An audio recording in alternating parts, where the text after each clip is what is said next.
yeah, everything yes, is yes. Back as well. Yes, back. Yes. Okay. Thank you.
Azt is nézheted.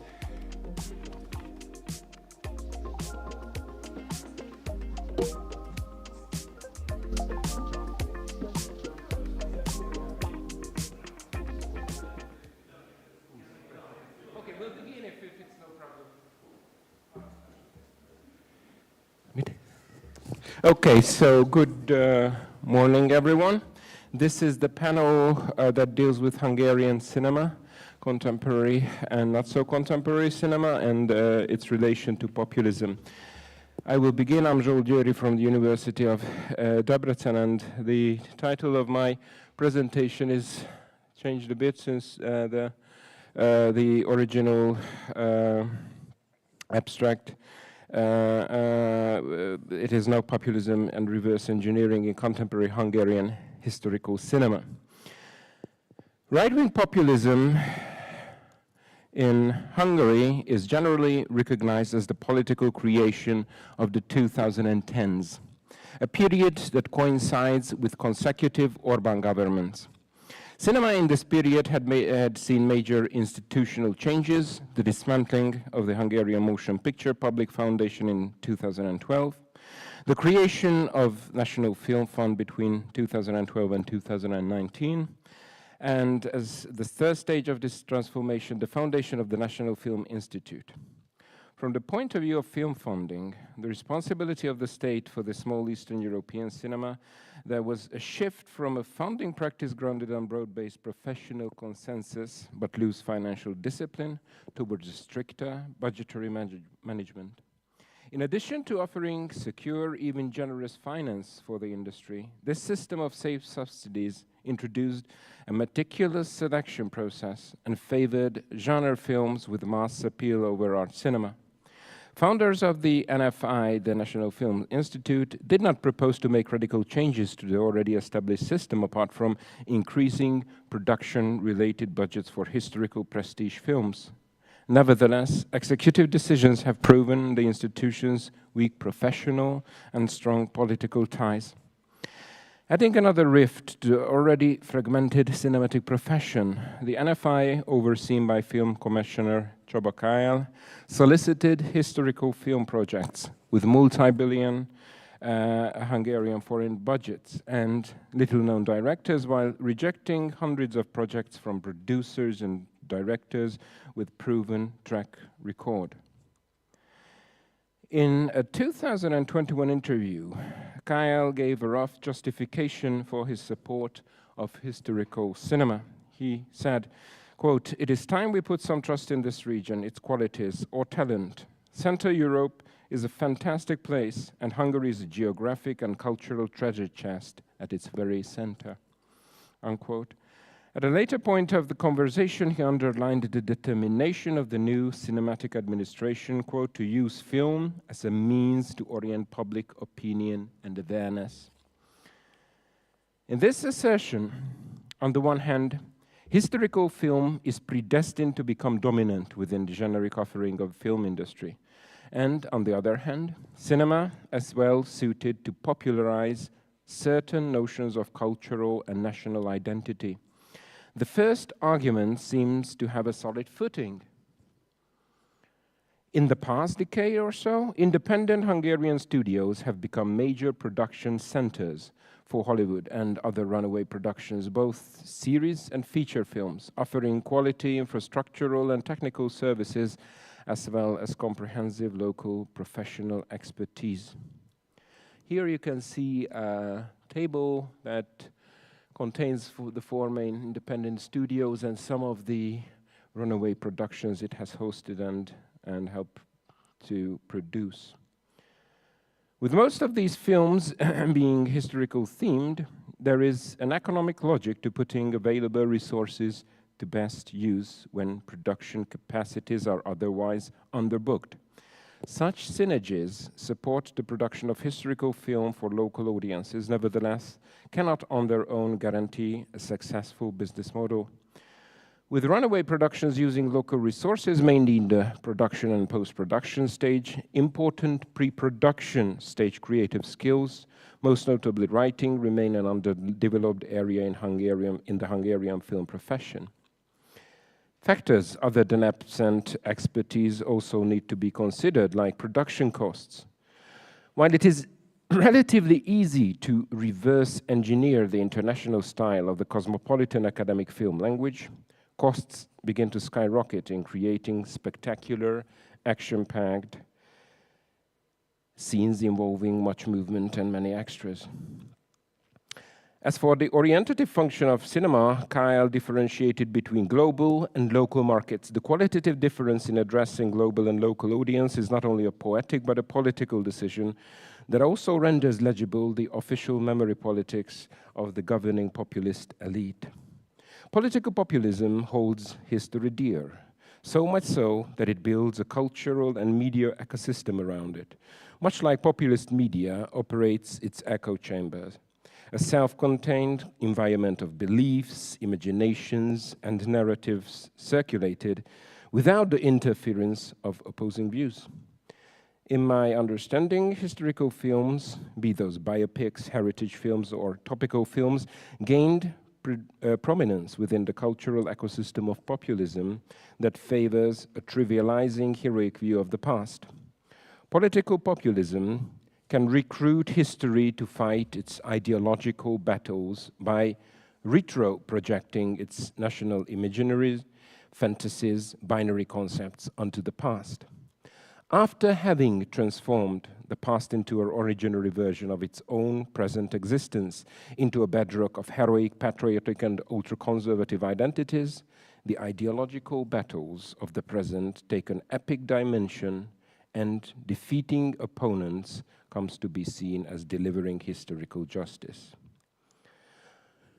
I call the historicization of populist agendas, worldviews, and narratives the reverse engineering of history, a maneuver that sacrifices the differentiation between fact and fiction for the sake of heroic narratives and spectacle. Making such sacrifices may very well be a general feature of historical film genres, of all the films that offer the past as spectacle and commodity. Nevertheless, in the case of populist historical cinema, the past is offered for consumption as an ideological and political commodity. In order to illustrate the method of reverse engineering history, I have chosen two recently released biopics, Hadik and Blockade. The first title offering a populist take on the distance, the second on the not-so-distant past. Both films tend towards the conservative ideological consumer, one receptive towards right-wing populism, and build on a perception that Central European, Eastern European identity is a contested identity, and for centuries has carried the painful experience of being threatened by different geopolitical spheres of interest, of being suspended between existence and non-existence, between West and East. As such, history can be presented as success in survival, a history of heroism, survival dependent on heroism. Hadik emphasizes the resilience of this region and its people by featuring characters undertaking larger-than-life challenges. Featuring the heroic deeds of András Hadik, an officer of the Hussar Regiment in the Seven-Year War, most notably known for the capturing of Berlin for ransom, this film reverse engineers the heroic history of resilience, the history of a proud nation, an equestrian nation, a nation of hussars. If indeed Sikora intended his film to be a love letter to the character of the hussar, his inspiration was not history, but John the Valiant, the protagonist of an epic poem written by national poet Sándor Petőfi. At the center of this populist historical fantasy is the hussar, who, in his immaculate appearance, his bravery and courage, epitomizes masculinity.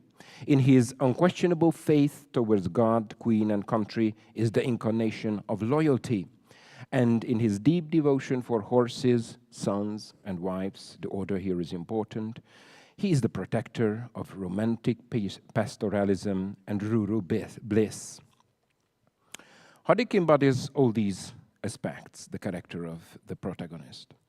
In addition, the hussar is a communal entity, and his invincibility owes a lot to the strong cohesion between members and the regiment. Talking to his daughter, Hadik claims that hussar on his horse are one spirit and two bodies. The same logic stands for the hussar and his regiment. The film depicts various male bonding rituals and rivalries, including that of the Hussar and the Saxon regiments, the later depicted as having inferior horse skills. The numerous scenes featuring toxic masculinity, verbal abuse, and the inclination for physical violence calls into mind of archaic and animalistic masculine ideals football ultras of today cherish. The figure of the Hussar in the film neatly pieces together, or rather engineers, heroic masculinity that combines qualities like independence, adventure, competitiveness, emotion, toughness, virility, control, and responsibility. No surprise, the film feels like a recruiting commercial for the army or political advertisement for the populist gender regime, which often attacks modern societies for making males effeminate. Hadik, the film, makes obvious lip service to the populist echo chamber by presenting the Austrian military council hostile to the protagonist and presenting them as corrupt EU bureaucrats, and also the Prussians as patronizing and prejudiced towards Hungarians, underestimating their capabilities and misinterpreting their intentions. Frederick II, the Prussian king, at whom the whole Europe is laughing, according to the film, calls to mind Jean-Claude Juncker, former president of the European Commission. Also, members of the Prussian special military unit Totenkopf are portrayed as thugs, bandits, and carry bad memories of Nazi Germany, where the skull was used the SS insignia. Blockade tackles geopolitical tensions in an even more direct manner in the period known as the political regime change of 1989-1990. The film defines itself as a political thriller and a biopic, an unorthodox generic format, as the former element usually focuses on character development, while the later on conspiracy, betrayal, and moral corruption. Yet in this story, there is no conspiracy, but a popular protest led by taxi drivers against a newly formed government after its decision to sharply increase the price of petrol. As the events of the 3-day-long civil disobedience unfold, blockade focuses on the crisis management by Prime Minister József Antal and President Árpád Günc, and gradually lays bare the presumed moral character of the two statesmen, praising Antal's patriotic rationalism and reproaching Günz's political opportunism, egotism, and self-conceited mentality. Apart from drawing up the personal portrait of the PM and the President, the film reverse engineers events that took place at the dawn of the 1990s from a 2020s political perspective, and the moral high ground populist governments in the past decade have built up in managing social peace. Implicitly, the film compares an Antal administration with the Orbán administrations and points to the superiority of the latter, which has enjoyed unbroken popular support and never had to face a crisis of popular support. Taking the position of unquestioned political legitimacy, blockade portrays a politically naive period in the early 1990s and suggests that the blockade of the taxi drivers was the result of 4 things. 1, an international crisis that was not properly communicated to the public due to the lack of governmental control over the media. Furthermore, civil disobedience was the result of fear of financial insecurity and not, as was the real cause, because the taxi drivers had a strong negotiating power enjoying widespread social support. Also, according to the film, limits within the executive branch, the prime minister versus presidential powers, worsened the crisis. What political conclusions can we draw from this cinematic case study in crisis management from the maiden years of Hungarian democracy? Well, exactly those which allowed Orbán governments to implement a system of populist, illiberal democracy. These include, and you will see them on the right-hand side, using the geopolitical situation to launch loud anti-elite attacks. Second, the centralization of the media ecosystem, taking political control over media content. 3, introducing low taxation rates, generous welfare provisions, state control over price of public utilities. And last, eroding the system of checks and balances and weakening civil society. In reverse engineering the past, blockade introduces an evaluative performance measuring essentially technocratic perspective of political history. It is following this logic that the film challenges the legitimacy of consensual politics and participatory democracy overseen by political elites with moral ideals of the procedural democracy, the illiberal democracy, and the view that all political action is legitimate, proposed by democratically elected governments, as the Fidesz has done 4 times now. If general election results measure the legitimacy of policy effectiveness, as populism claims, the same logic should be applied to evaluating the cinema of populism. Here you see a table of films, some of the films made in 2022-23, state support for production, this is simply for production, and also the box office figures. And the last column you will see how much money Hungarian state and the taxpayer paid for each viewer in the cinema. It's incredibly high figures. So as this initial table, which needs to be clearly expanded, tells, this involves analyzing production costs and audience figures, and also the reasons for the evident failure of the 2 analyzed films at the box office. Is this failure within acceptable limits? Unfortunately, it is. It does not matter if the business model of popular historical film offers even less capital return than art cinema, as long as it can strengthen the right-wing echo chamber and be converted into political capital and cultural influence. Historical cinema is the price illiberal populism is ready to pay to secure their voter base and legitimacy. Thank you very much. And now I would like to call Györgyi Vajdovich to the podium, and she will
the third speaker of the panel, Balázs Varga, who is also from Eötvös University in Budapest, Hungary. And the title of his presentation, if it is unchanged, is Conspiracy Against Conspiracy. Yeah. Okay. So thank you. It's time to arrive to the present. So we had 2 talks on contemporary historical films. I will now address the topic of contemporary films, especially political thrillers. Györgyi used the term reiteration. Zsolt used the term reverse engineering. I'm suggesting another term borrowed from the historian feminist scholar Andrea Pető, that is hijack. Andrea Pető uses this term hijack in the context of memory politics in contemporary illiberal regimes. So how they hijack conventional uses of memory politics, or how they hijack academia and institutions. Now I will discuss the ways how contemporary popular films and genres are hijacked in Polish and Hungarian political thrillers. So, conspiracy theories, as articulated by Svetlana Bolm, are conspiracies about conspiracies. They are based on exclusion and not on affection. Conspiracy theories doesn't oppose the conspirational worldview, but affirms it. So in the following talk, I will explore conspiracy theories and the correlation with populism, drawing from the analysis of 2 Eastern European films produced in recent years, the Polish film Smolensk and the Hungarian film The Cost of Deception. Smolensk was made 7 years ago, the Hungarian political thriller 3 years ago. So traditionally, there have been many parallels and synchronicities between Polish and Hungarian politics and film culture, although recent Polish elections have deviated from this trend. Nevertheless, the selected films both capture the period of illiberal populist regimes or attempts of these regimes in Eastern Europe during the past decade, serving as examples of how popular culture is used or hijacked to advocate populist political agendas. The intersection of popular genre patterns and populist political narratives will be the central topic of my paper, with the highlighted focus or interest in the question of agency, individual agency and collective agency. And well, actually the broader context of my talk is a recent wave of crime fiction, both in literature, popular literature, and cinema or screen culture, series and films in Eastern European cinema, and especially the loose group of crime version, which address political topics and reflect on exact political scandals of or during the post-socialist tradition period. Such films as, from the right, a Czech film, Candidate, which is a satire political thriller, and in the story of the film echoed one of the leading millennial time political scandal of the Slovak and then the Czech politics, that is the so-called gorilla scandal, a kind of wiretap political corruption scandal on the one hand. The next example, Kidnapping, Unos, which is a Slovak political thriller again, a fictional version of a scandal from the 90s when the that time Slovak president, Michal Kovács's son, was kidnapped. And the question was again that what kind of conspiracies, political conspiracies, were behind of that story. And Zsolt already mentioned the blockade, the Hungarian political drama, thriller, crime, biopic. You can choose. So that's the context, but I will focus on a parallel because, and that's one of my point is although it seems easy to focus on national framing, Hungarian illiberal regime, Polish illiberal regime. The challenge might be to find the transnational connections and as the conference title questions, how the global is echoed in the national and how the national transfer to the global. So I will try to discuss these two themes. So the Polish one, Smolensk, I think it not really needs introduction, at least the topic, which revolves around the tragic plane crash carrying the Polish state delegation to Russia in 2010. To commemorate the Katyn tragedy, and nearly 100 individuals, including the president, his wife, and numerous political elites lost their lives. While the official account attributes the crash to adverse weather conditions and pilot error, the film posits the theory that an explosion caused the plane's destruction, and specifically the narrative suggests that the Kremlin orchestrated the murder of President Kaczynski due to the president's earlier support for Georgia in its war against Russia. Meanwhile, as for the case of the Hungarian film, The Cost of Deception, the story goes back more than 15 years, 26, the autumn of 26, and revisits the event when Ferenc Gyurcsány, the Socialist Party's that time recently re-elected prime minister, candidly criticized the party's policies and official communications in an internal speech to the party leadership. He asserted that they had failed to address economic problems, mishandled the situation, and moreover, hadn't acknowledged their failures. They lied for a year and a half. So the speech was leaked, and it triggered vehement protests, leading demonstrations to storm the headquarters of the Hungarian television.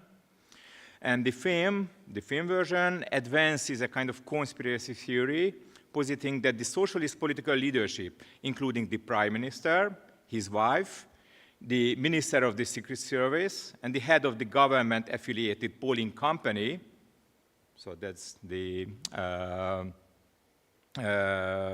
conspirators, orchestrated the events because they wanted to engineer a situation anticipating the leaked speech to incite clashes between police and demonstrations in the streets, diverting attention from the failure of governance.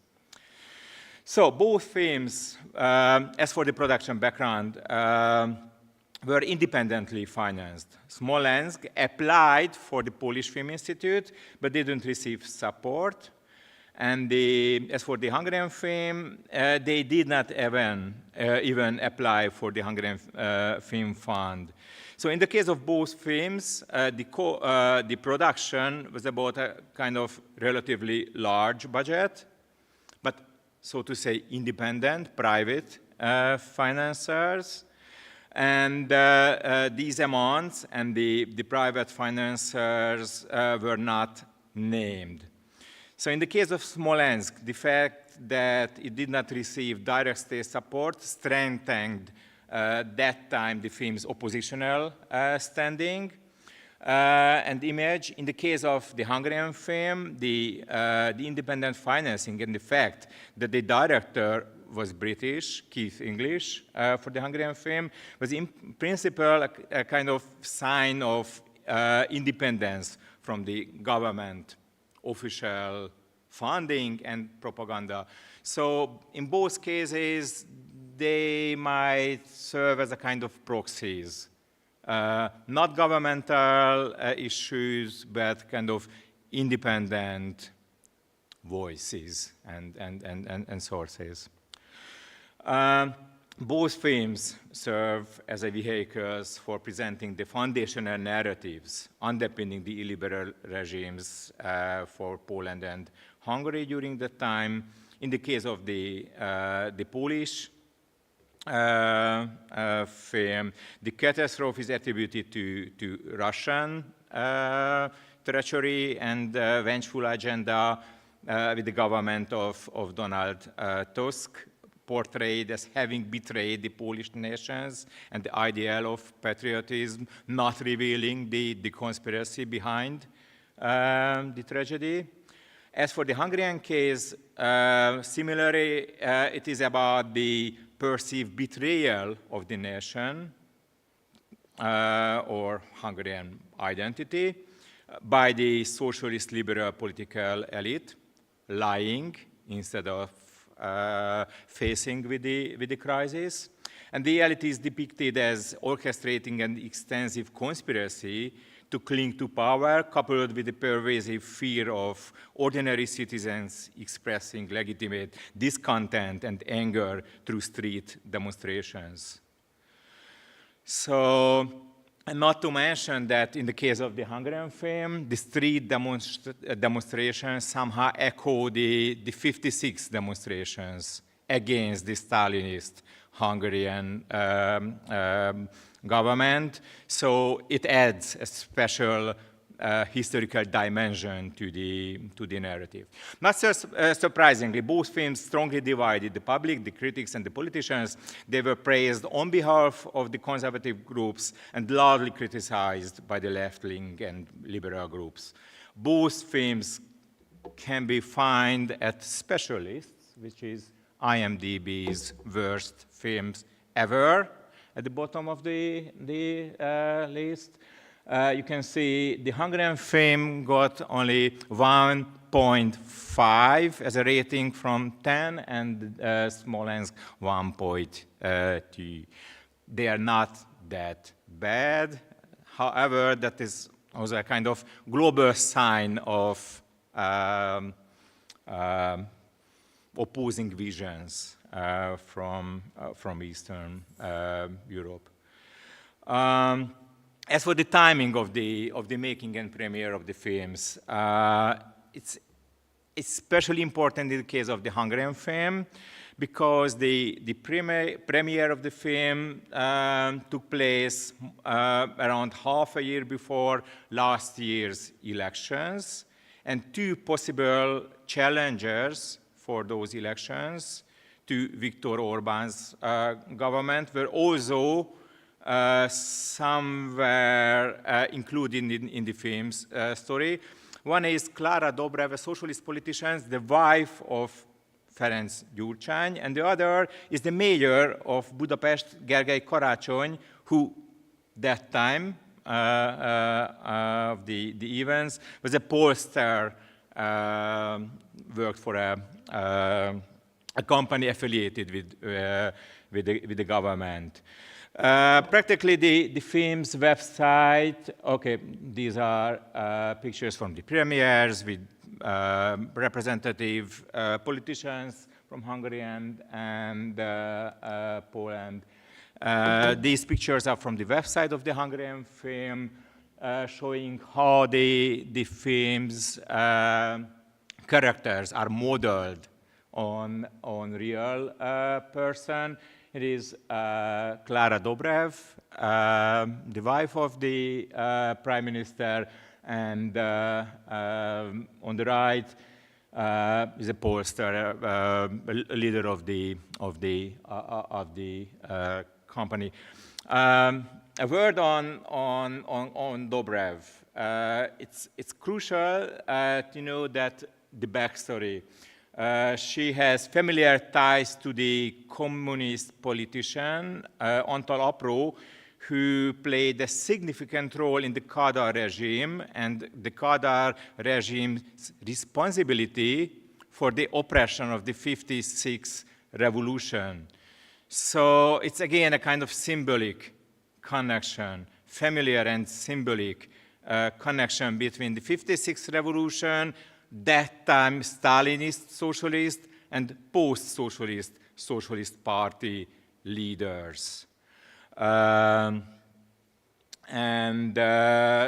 as the whole foundation and narrative says that those kinds of politicians, socialists, leftists, won't change.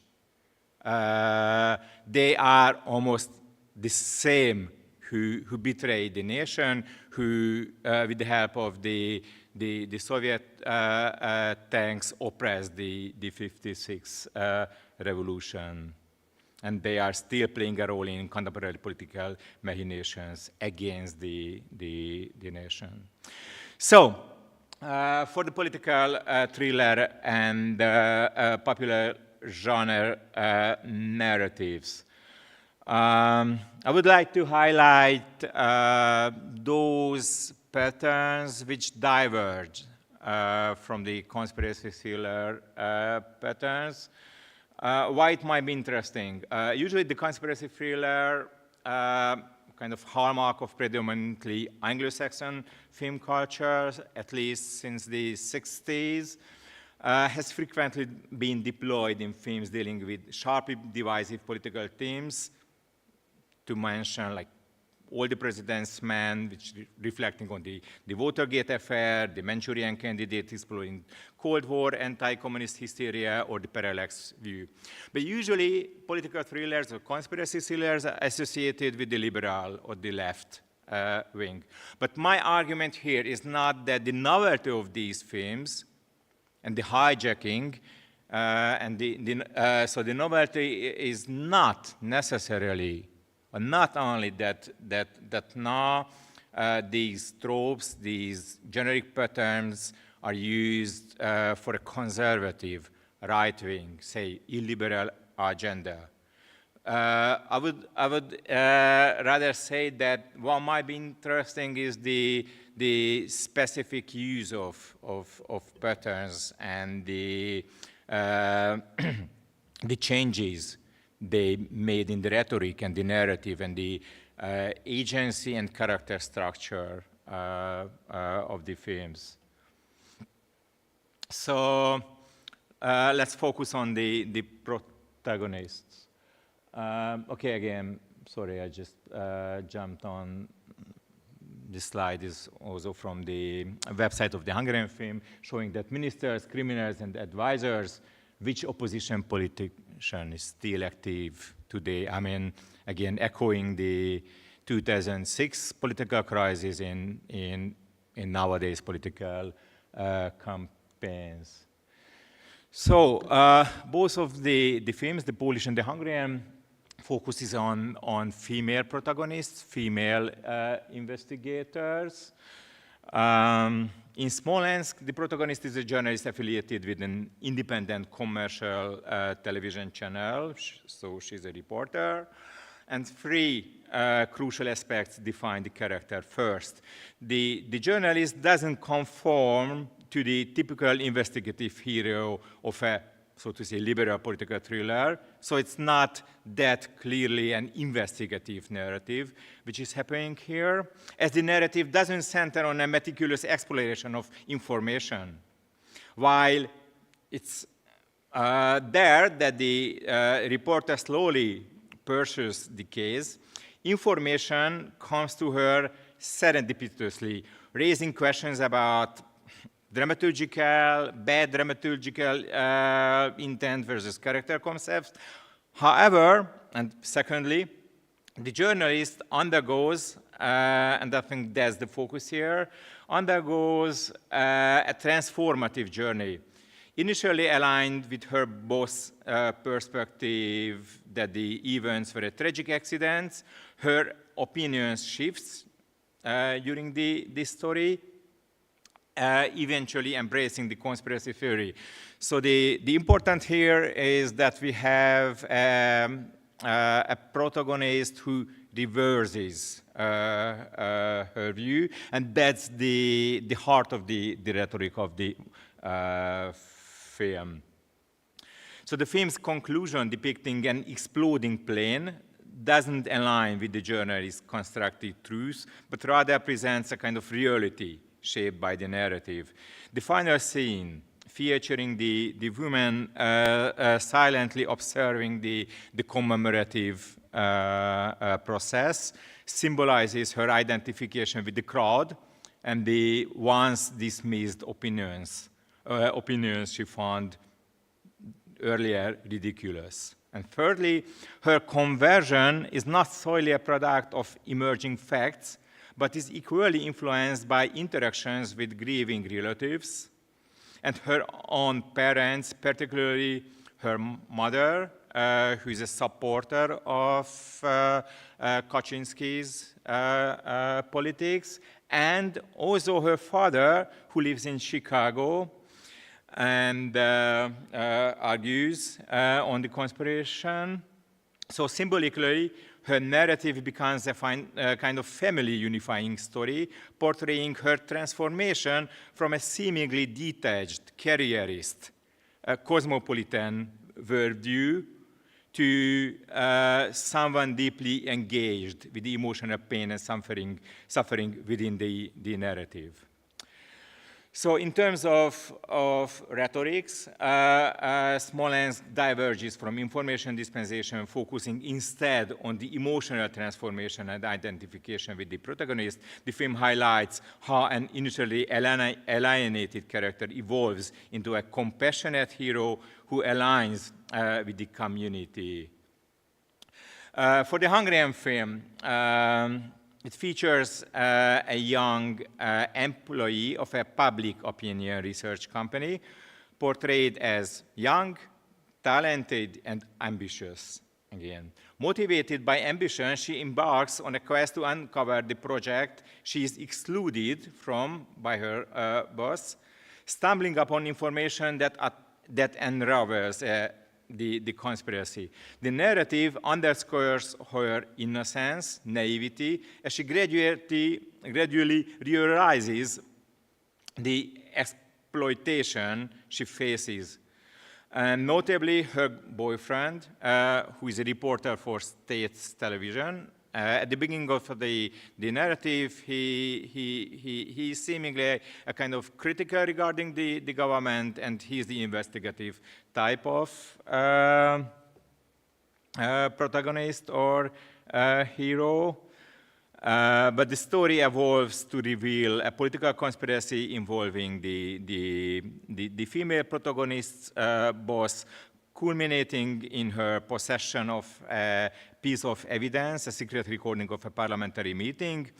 And however, her attempt to share this evidence with the boyfriend backfires when the boyfriend switches positions to the lying politician's camp, hoping a kind of career advancement. So the Hungarian film portrays a narrative of innocence betrayed and exploited, focusing not on the investigation again, but on how the non-elite female protagonist discovers her exploitation. So in both cases, what we have is the foundational narrative of a tragedy which unites the nation, embedded within this narrative, a story of exploitation, betrayal, and character transformation. To end, because I'm just running out of time, what is the illiberal or populist narrative the films highlight? So who and what really matters?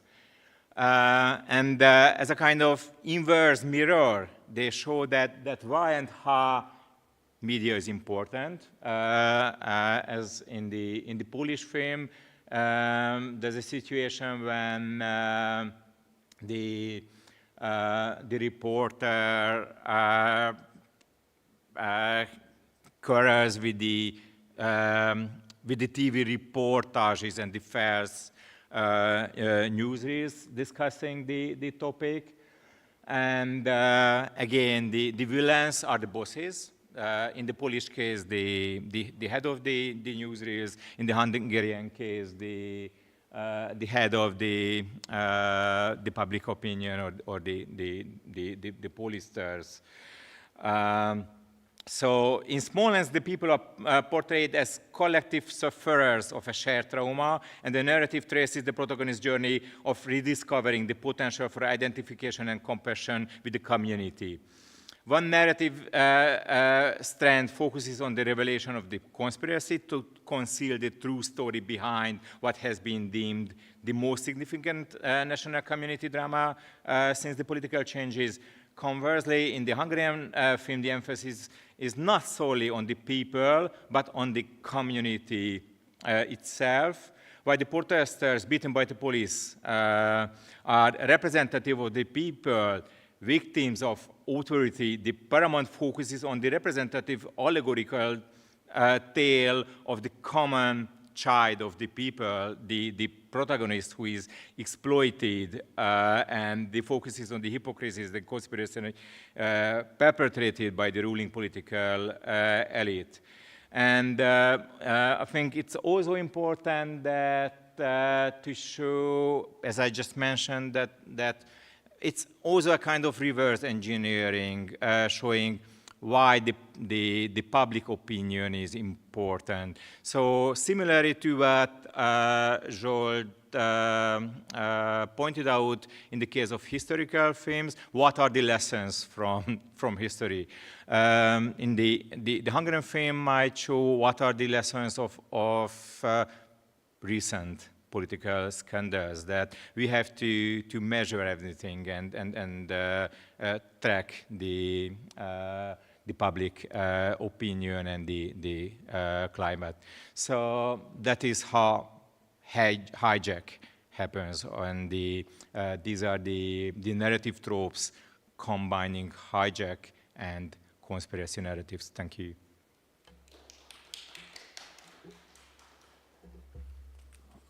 Okay, so let's sit there, I think, and if you could have the lights on, maybe if the audience has any question, comments, remarks to make about the presentations.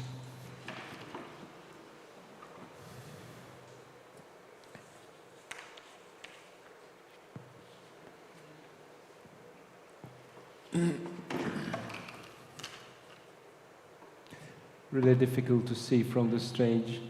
I do have a question to Györgyi.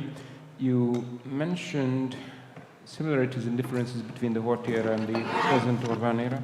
And one of the things that I want to ask you is whether there was in the Horthy era this discourse of the leader, the Hungarian prime minister, being not just a representative of the Hungarian cause, but being a kind of pan-European warrior hero, fighting for all the outcast people of Europe against the European Union. So today the Orban rhetoric is very much that he's a revolutionary in the name of not just the country he's a prime minister of, but of all the subjugated people who have no voice in Europe.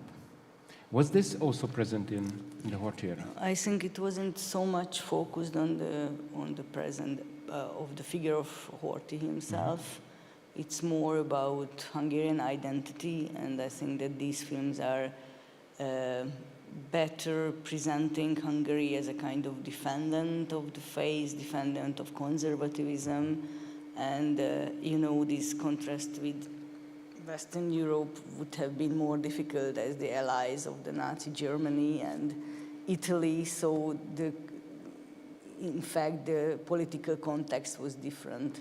And Hungary was so much attached to Germans, especially or particularly because of these hopes, revisionist hopes. They tried to tie themselves more and more to the Nazi Germany, so it's not so much, the context is different, I think. And that's why it's even more important to see that still the concept of nationalism, the concept of the nation, our task in contemporary Europe, there are many elements which are parallel in spite of the different context. But I think that, yes, the cult of prime minister is quite on a different level in present-day politics, if we can say. And probably in the Horthyra, this revisionist call for revisionism of the borders and the Trianon Treaty was also more outspoken than I know. But today, it is also an important sign of Hungarian cinema that a lot of Transylvanian actors come to play in Hungarian film, much more in numbers than in previous decades, let's say, if we compare it to the previous. We can also say it might be an indirect gesture of revisionism as well, mm-hmm. because you can consider it as a sign that we want to declare that Hungarians living outside the borders of Hungary are still part of the body of the nation today. And this new production, The Garden of Fairies, is especially good for that because it takes place in Transylvania. So they can say that why wouldn't it be logical to include actors who are living in Transylvania and working in Transylvania, some of them partly playing in Hungarian and Romanian in Transylvanian theaters. Yeah. And there are a huge number of them included in the TV series, and it's a very important point for the producers and media, the writing media, to expose this point of the production.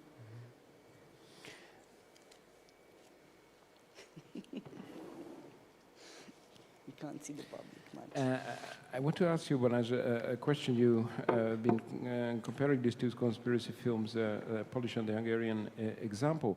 Now, in the Hungarian film, there is this person of the Sociological Research Institute, Endre Hahn, right? Who is one of the real life characters depicted in the film. Now, if I know well, he actually sued the film for tarnishing his name. Do you know anything about how that thing evolved and concluded? And was there a similar case with any of the Polish real life politicians whose name has been? No.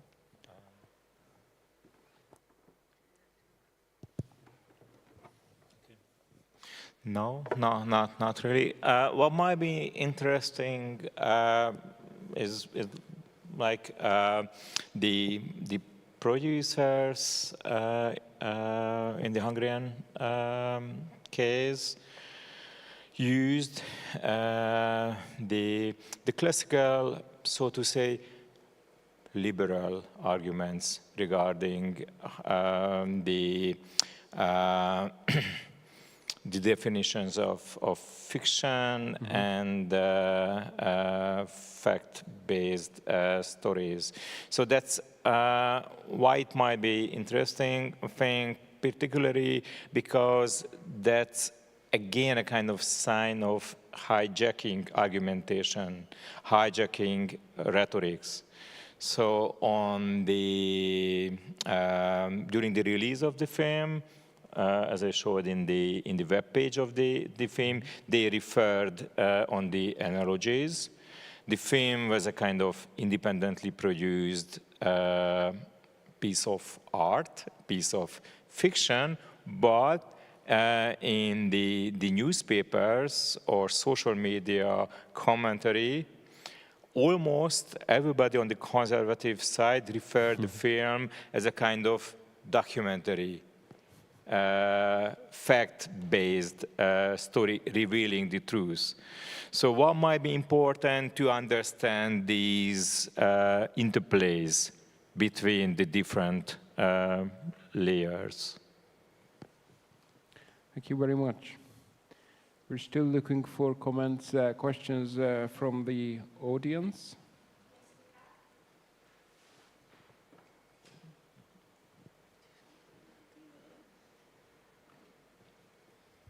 Thank you. I've got a question about Smolensk because you asked a question whether was it really that bad, like both those films. I watched it twice because, of course, you know, it was a great tragedy for all of us. Like I'm Polish, so I know the context very well. And I bought this film, and I tried to watch it twice, either to have fun. I know that it sounds bad, but either to have fun, or maybe that would raise some questions in me, some doubts. It was super boring. It was one of the worst films I've ever seen. It was either fun, no, it had no propaganda effect. That's my opinion. What's your opinion about this film from, I don't know, technical point of view, or its potential propaganda meaning for anyone? Okay, yeah. Well,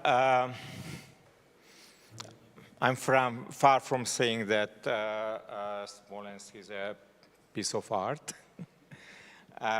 But still, what interests me in both in Smolensk and the Hungarian political thriller is that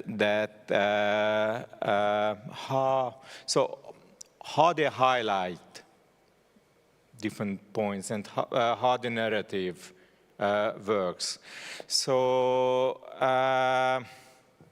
I wouldn't really say that Smolensk or the Hungarian political thriller are propaganda pieces.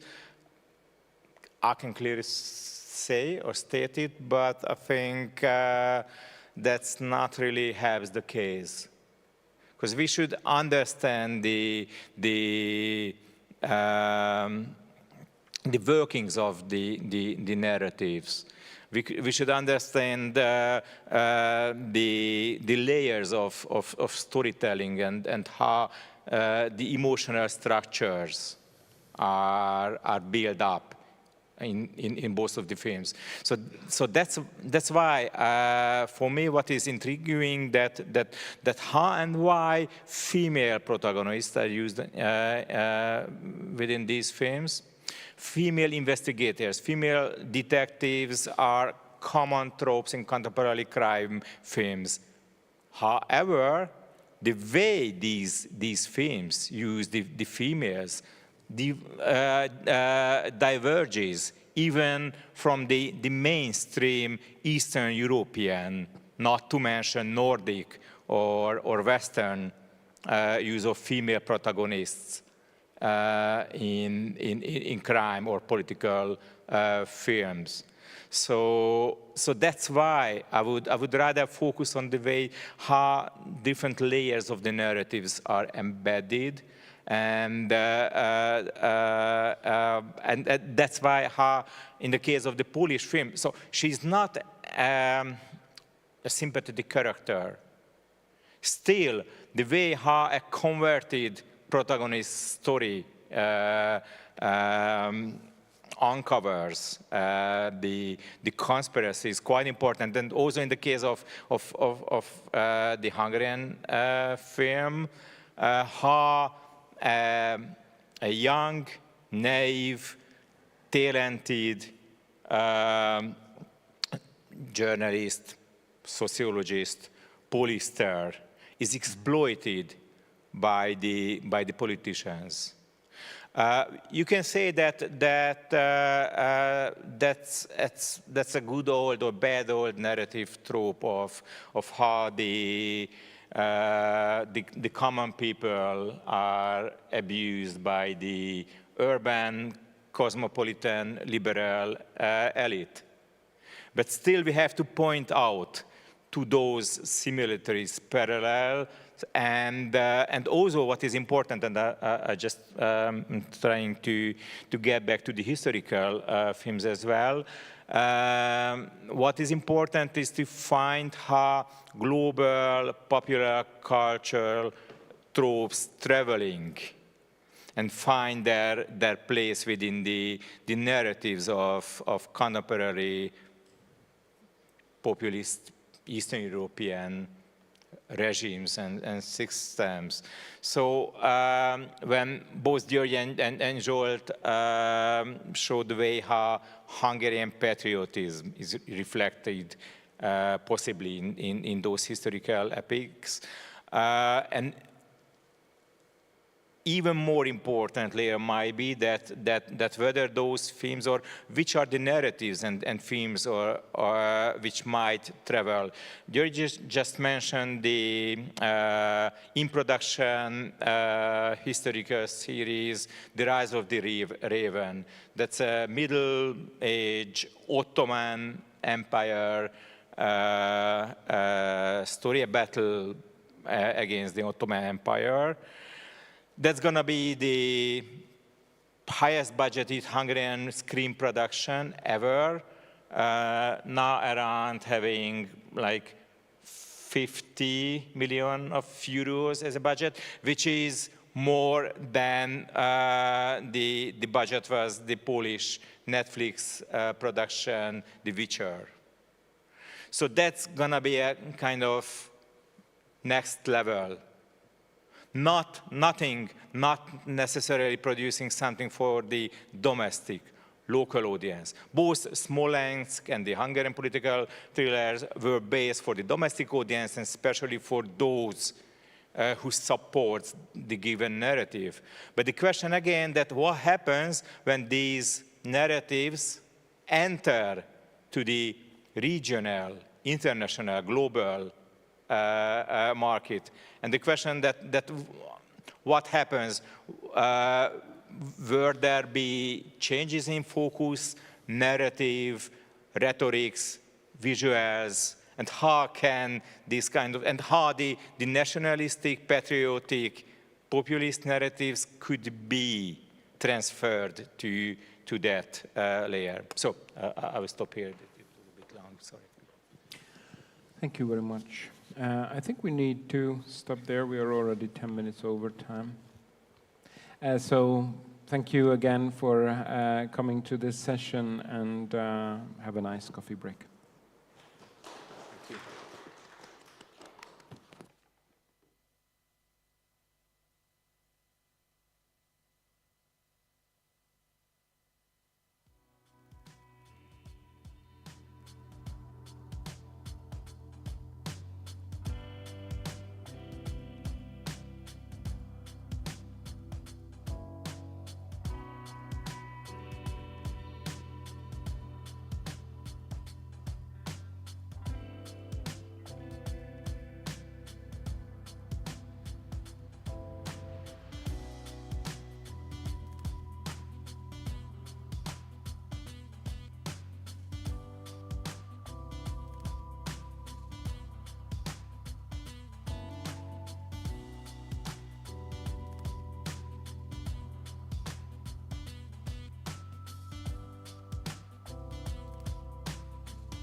So, hello everyone.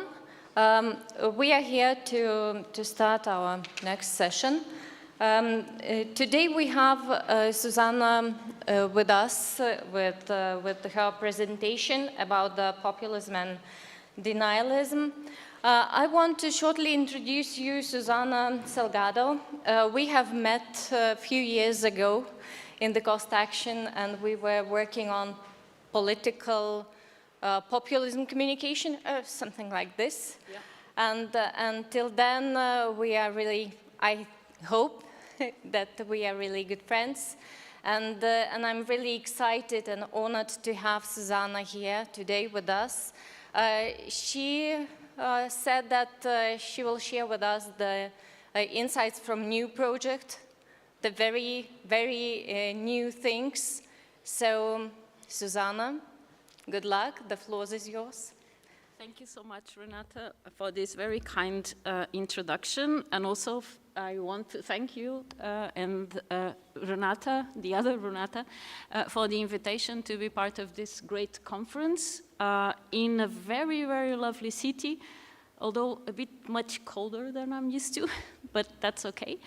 For me, the opportunity to present some of the work that I've been developing on populism and denialism to a very informed and prepared audience is excellent. And hopefully, at least that's what I expect, my work will add something to what we already know about populism. Another thing is that the media are at the backstage at this point. They are present in the work, but not very directly at this stage. So also apologies for that in advance. I know that the conference is national and global media, but this is the stage of the project so far. So it is, this research work that I bring to you today is part of a funded project that is called The Matrix of Populist and Denialist Attitudes Towards Science. That resulted from a funding bid to the Portuguese Foundation for Science and Technology. It's now ongoing, it's more or less in the middle. This means that I have a very few preliminary results to present, and I will focus my presentation on the rationale and concepts of the research. So I begin by expanding and explaining the ideas of the research. Then I will share our conceptualization of political denialism and discuss similarities and differences between populism and denialism. And finally, I will also very briefly present an analysis that is derived from the survey that was implemented in the beginning of this year, and it was intended to uncover the processes behind these attitudes. So, a bit about the idea. The idea for this project came at the beginning of the pandemic crisis in 2020. I was reading an article published in The Guardian on denialism from a psychological perspective. I recognized some similarities with populist attitudes and discourses and was intrigued about how these two types of attitudes interrelate in practice and are co-constructed in specific situations. So the article presented denialism as a way of seeing the world that builds a new truth.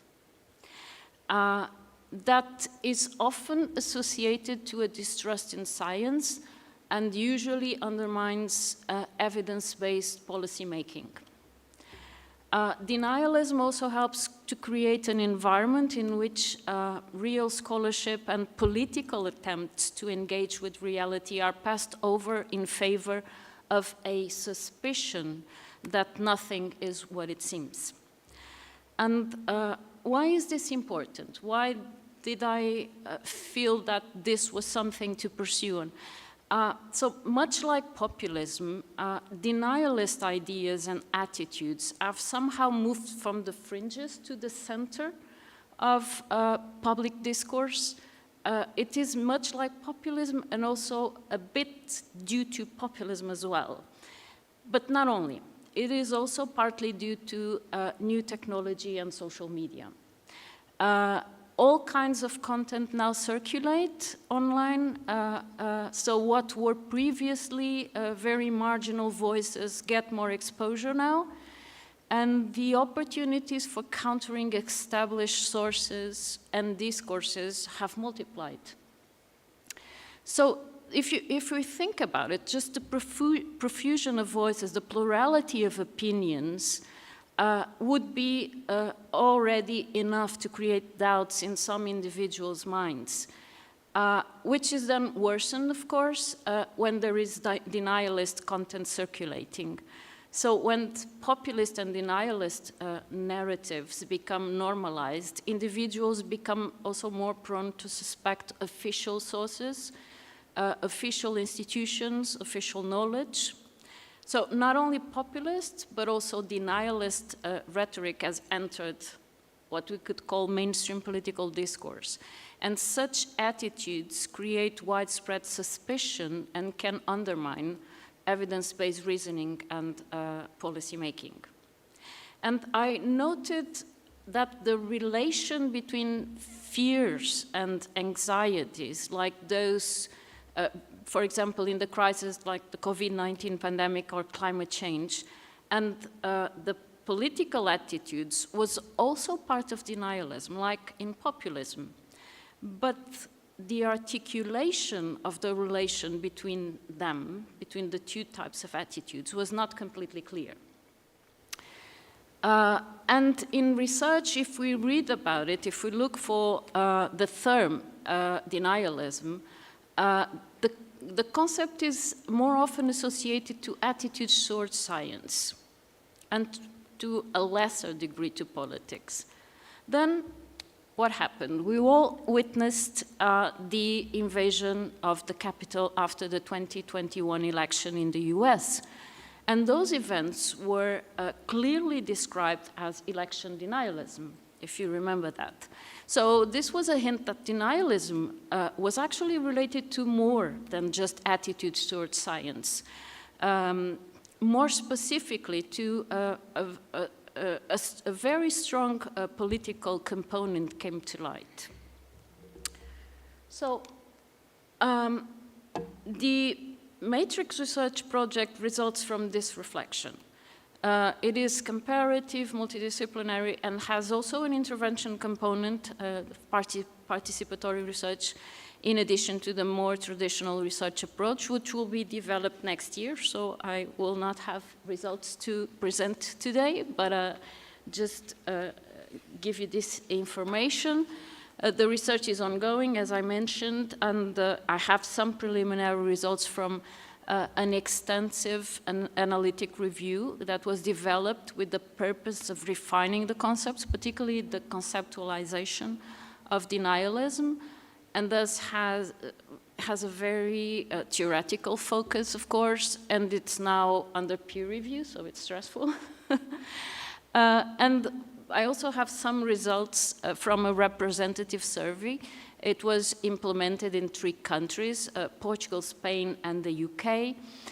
It was developed to check the prevalence of these attitudes, examine the correlations between them, and basically study their processes. But I will be referring today to examples more than just Portugal, Spain, and UK, to give you a broader perspective of how the two things interrelate.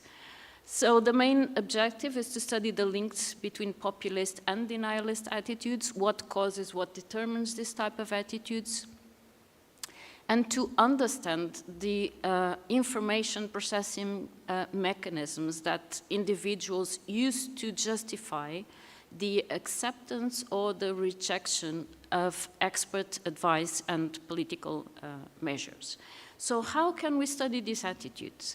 So, well, the most easier and straightforward for us media scholars to look at it would be through the discourse of politicians and citizens, for example, what they publish through social media. This, of course, provides a very good overview of the political debates happening at a given moment, and we can see the bias and the content of those debates. But these are often rather descriptive. We can actually have a picture of what is happening, but we cannot explain the processes behind this. So the idea was to combine this analysis with surveys, the survey from the first year. Surveys are good, but of course they deal with self-reported attitudes. So they give us a picture, but they are not perfect. So we also have experiments. Experiments help us to deal with causality and can test responses and reactions to specific situations. For example, they can introduce a behavior component, and this will be the next stage of the project. So I don't have any results for this yet, but basically the idea was to cover the processes with different methods. We are dealing here with attitudes that are mostly inherent to the nature of individuals who are common citizens. So if we think about protect one's beliefs or feel like or align with the interests of those that are similar to us, but these are also attitudes that can be taken to an extreme. And that extreme can be also activated in specific occasions, on specific occasions, such as, for example, the crisis or the perception of crisis. And to a point that there is a refusal to acknowledge proven evidence. These attitudes can also be activated by the influence of third parties. For example, if you think about the relation with populism. So, furthermore, we live in a context where there is growing populism. There are also that are also post-truth environments with growing relativism. This is very important if we think about, for example, the infodemic situations that have become more and more common, in which both factual and incorrect information is often presented as like almost the same or the same. The rise of misinformation, conspiracy theories disseminated through social media as well, that accelerate the spread of different denials. If we think, for example, climate change denial. And there is also a rise in polarization. There is diminished trust and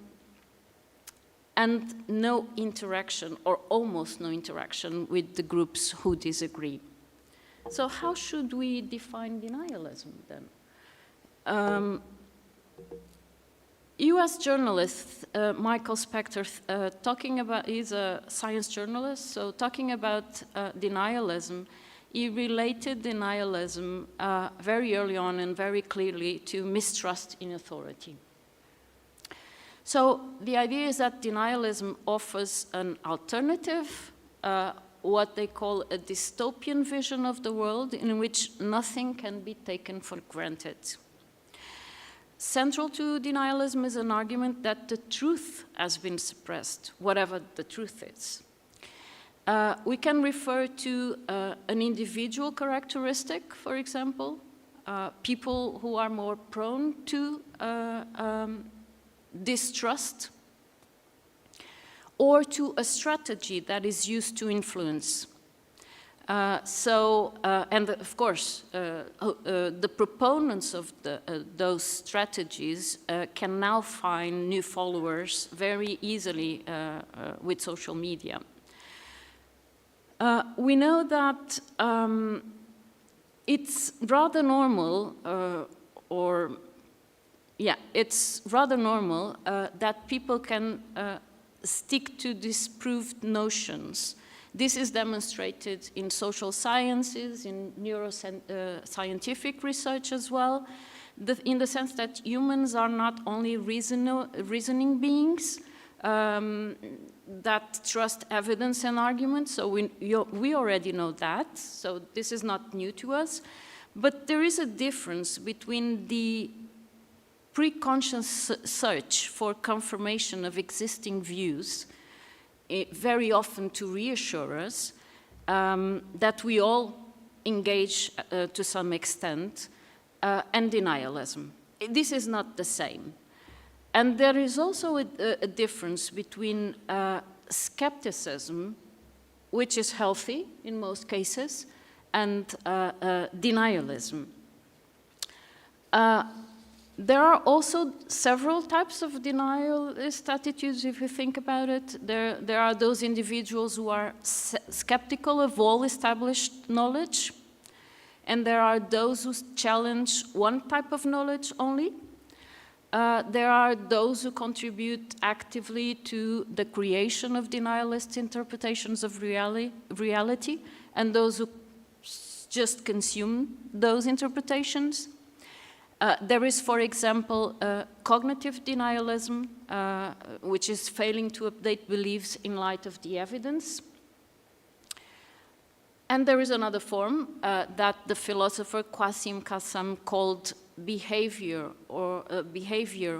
or practical denialism, which is the mindset that acknowledges some evidence, so the individual actually understands the evidence, but still does not change their behavior.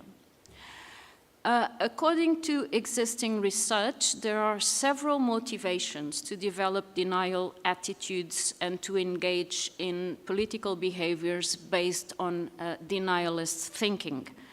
These include, for example, education, radical political positions, religious beliefs, or psychological defense mechanisms, for example, to deal with cognitive dissonance and uncertainty as well, for example, in crisis situations. So there are, we can identify individual and group level mechanisms. Some are psychological, some are political.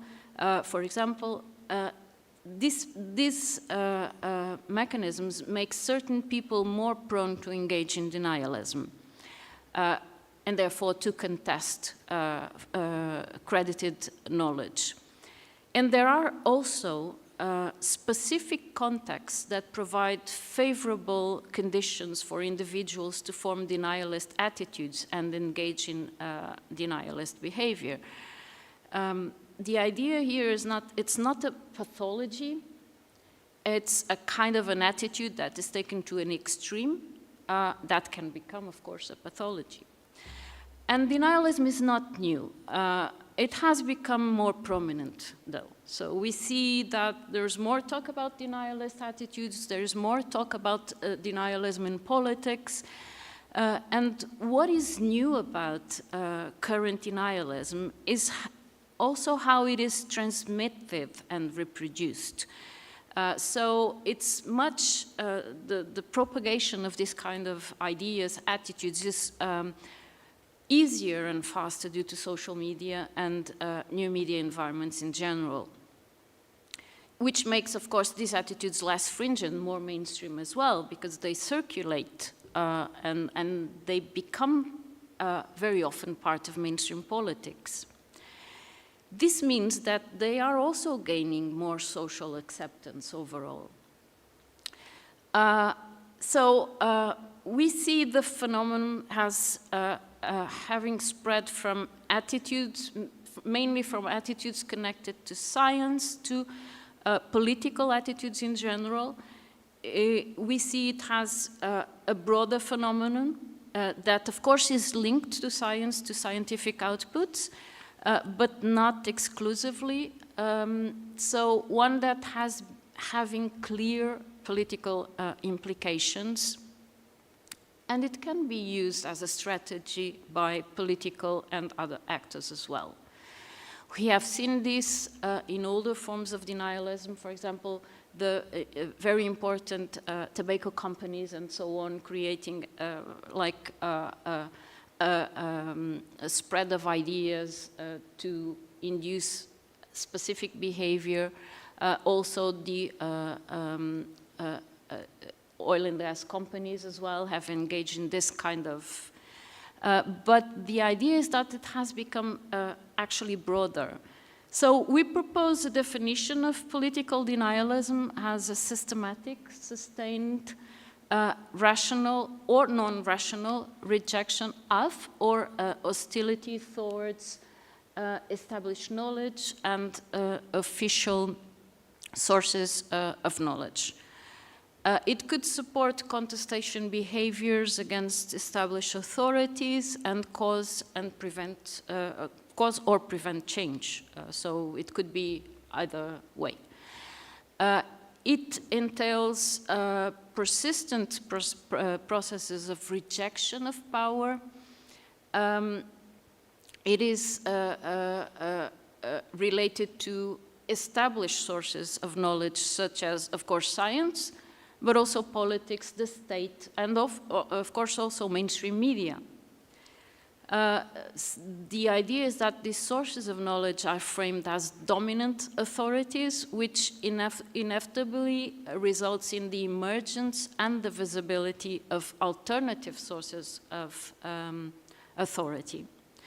So this definition that we proposed was resulted from a review of the literature, analysis of current events. In fact, if we go through literature over the years, we can see that different disciplines, different strands of literature have researched denialism, and the term has ties with several concepts as well. So we can think about populism, of course, which I will develop a bit more, but also conspiracy theories, disinformation, but these are not the same. So that's why I thought it would be important to explain this. But if we look at the literature, there is also no consistency in the conceptualization of denialism. So this implies that its social and political effects might also have been framed differently and perhaps not even accurately identified. An example. So I think it's important to signal the political nature of denialism. I'm not suggesting that all denialism is political, but I'm suggesting that we should look at denialism when there is when this is a political attitude. So looking at the literature and current events, and of course the pandemic, the COVID-19 pandemic is a perfect context to study this because, and of course what brought it to my attention. So reading about it, there's I read about the situation in the French case with vaccination. So Laurent Rivignot explained that in the French case, the French distrust vaccines. So in their case, it's because they distrust their politicians. So he explained this because he saw it as a politically inspired hostility to what is considered by the population as an overly intrusive government. So that resulted also in poor communication strategies and particularly conflicting messages, creating like public concern. So what we see about these doubts in France is that they reflect growing distrust of policymakers more than of the health service or of science as such. So the idea is that when asked on whether the citizens think vaccines are safe, the French are, in a sense, expressing how much they trust the people or distrust the people, encouraging them to get vaccinated. On other words, the media and politicians as well. And we all know, of course, the French anti-elitism is well known. We all heard about the Yellow Vest protests and how they have developed. In the case of the vaccine reluctancy is, of course, portrayed or interpreted as a distrust of elites. So in the sense that also if citizens feel that the state itself is hesitant or not trustworthy, this is, of course, perceived as a political attitude more than an attitude towards distrust of science. So I already mentioned some similarities between populism and denialism. These attitudes are not the same, of course. It's important to examine the concepts further. So denialism is substantiated in some forms of populist discourse and attitudes. For example, if you think about the hard right populist denial of climate change or of the coronavirus pandemic. But the thing is that we can all recognize this type of attitudes within populist attitudes, but the thing is that denialism has not been yet included as part of the populist attitudes repertoire. If you think about scales to measure populist attitudes, at least, unless I missed something, denialism is not there yet. So this is why we thought that it would be important to investigate whether denialism as an attitude that combined with other dimensions of populism could, for instance, result in specific forms of populism. So the easier one was right-wing, but it does not have to be, as I will explain this to you. It's perhaps a bit more common in right-wing populism, but it's not just present in right-wing populism. Or if denialism could be actually seen as a constitutive feature of populism itself. So we see that there are acknowledged similarities in the information processing mechanisms of both populist and denialist attitudes. If we think, for example, this mix of selective attention and confirmation bias mechanisms that are coupled with the construction of reassuring narratives that, of course, tend to strip the issues out of nuance. And of course, even though there is significant diversity in what we currently label as populism, of course, we know that language and content are imbued with the political culture of the society. Its stances commonly, if we think about populism, we see that the positioning of populist actors usually feature a rejection of competing sources of authority. So the idea is that populism entails switching the focus of authority by replacing all kinds of authority by the populist party or the populist leader authority. Of course, and why is that? Because the populist leader channels the will of the people, right?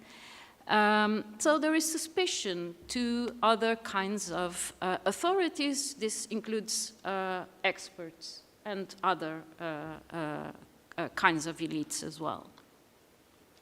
So if you think about populism's three core elements, people-centrism, anti-elitism, and the valorization of popular sovereignty, we can think about them as a kind of an operational toolkit to connect populism and denialism.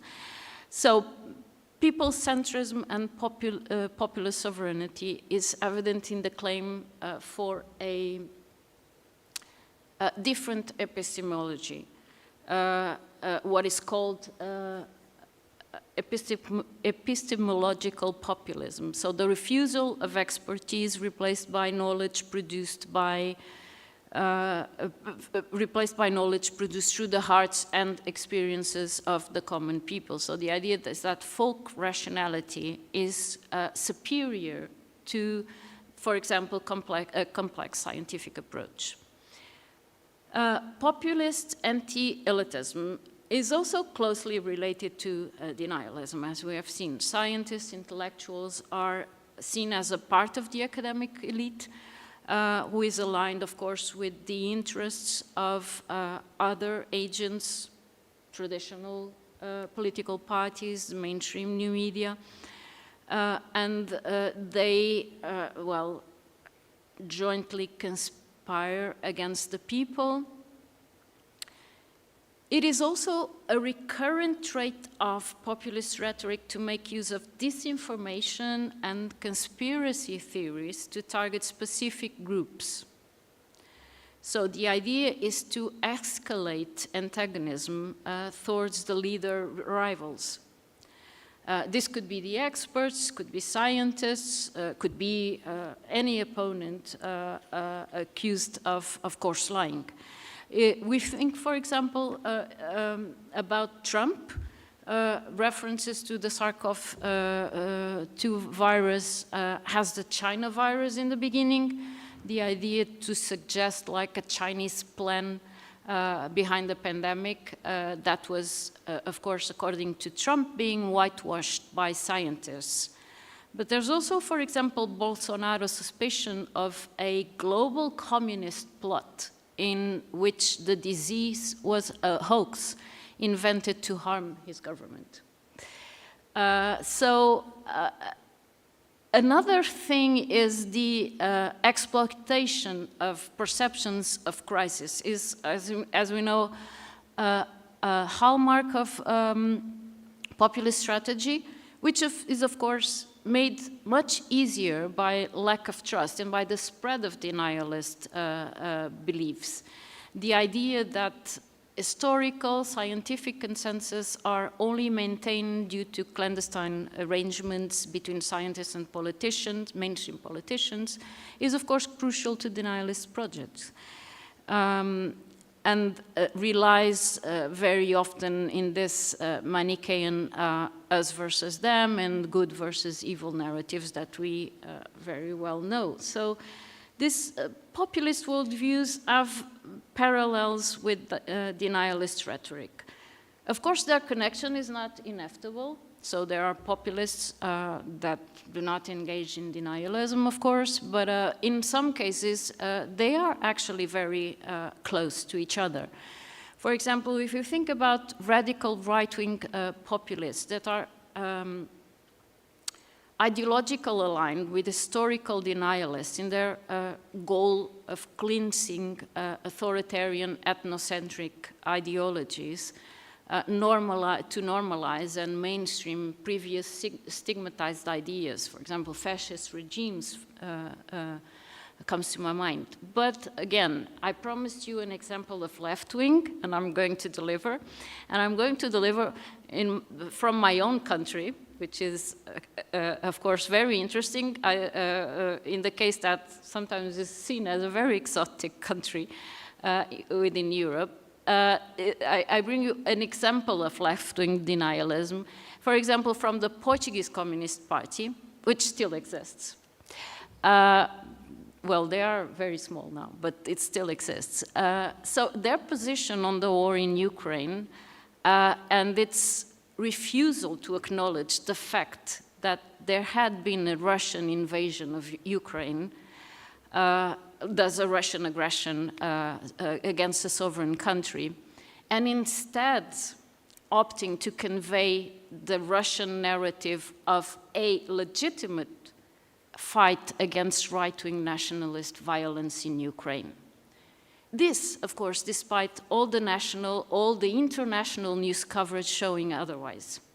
So this was a rather, strange reality, their alternative reality, when basically all Portuguese media were showing, interpreting the war in Ukraine in one way, and then we had all the other political actors align with this interpretation, even the right-wing populist Chega, and then we had the Communist Party with this kind of, it was, well, I have to say, a bit surreal to hear them talk about this.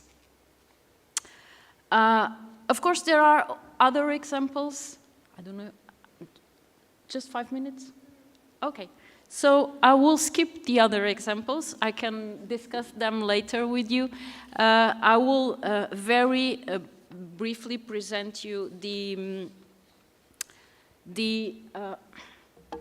not there yet. So the analysis done so far on the representative survey, because I wanted basically to show you how this develops, or at least how we are trying to develop this. Let's see how it works out. So the survey included 2 topics. So it was COVID-19 and climate change. I have to say that when I developed the bid for funding, we all thought that COVID-19 was going to be a much bigger thing well, it still is a big thing, but not as big as we thought, mainly due to vaccination, of course. So we included COVID-19 and climate change, so the 2 topics, different variables and scales. For example, some examples of items asked in the survey. To measure populism, there are no scales to measure populism as of yet, so we had to use a few items that had been included in scales to measure other things. For example, one of the items was there is no real proof that the coronavirus, COVID-19, really exists, or that the COVID-19 pandemic is made into a bigger deal than it actually is. Of course, the survey was well, actually, in some countries it was a year ago, and in other countries it was in the beginning of this year. So the data are not too old, but okay. We also included conspiracy thinking scales in general, and of course related with these 2 topics. Populist attitude scales, the ones that we have already tested, and we measured trust. Trust in different authorities, trust in the political system, medical institutions, news media. The data was first analyzed through simple correlations. So the first preliminary conclusion is that we actually demonstrated that these different elements are indeed correlated. So there's a link between denialist and populist attitudes. There's also an interesting conclusion, is that the processes developed slightly different in the case of COVID-19 and in the case of climate change. So it's not exactly the same. The correlations were consistent with expectations, so they were almost all significant and in the expected orientation. For example, thinking about the Portuguese example, we have more criticism of democracy, also more denialism. We have more populism, anti-elitism, also more denialism. If we have more populism, people-centrism, it doesn't work. So the empty notion of populism, and why this is, of course, understandable, because citizens, normal citizens, the people, of course they are populist, right? It's us. So, so I was not that surprised, which is interesting in this case. But if we test populism anti-system, there is more denialism as well. More populism anti-experts, more denialism. More trust in vaccination, less denialism. More belief in conspiracy theories, more denialism. So basically, the picture holds. So this basically tells us that the attitudes are related, but what next, right? So we want to understand a bit more about that. So what we did to understand the links between populist and denialist attitudes and how these processes actually occur in different contexts, we built a model, an explanatory model, and further analyzed the data using structural equation modeling. You have a part of the model here. We are still working on it. This is a bit complicated because it has a lot of variables, and I chose to simplify the part that it's more related to what I wanted to convey here today. So the other thing is that the literature does not give us like expectations of what to use as dependent or independent variables. So in our case, as political scientists, as political communication scientists, we used the denialism as the dependent variable. So the idea would be that the independent variable is populism. This, of course, could be tested the other way around, perhaps if I were a psychologist, as I am not. I do see the role of politics and political context as extremely relevant in allowing for the development and expression of denialist attitudes, and that is our approach to this. So in terms of how denialism is perceived, justified, and ultimately accepted, we see the impact of these delegitimizing discourses and the overall acceptance of alternative views, these alternative discourses, anti-system, very important to justifying denialism and denialist attitudes and behaviors. So what we found is that denialism is predicted by populism and belief in conspiracy theories.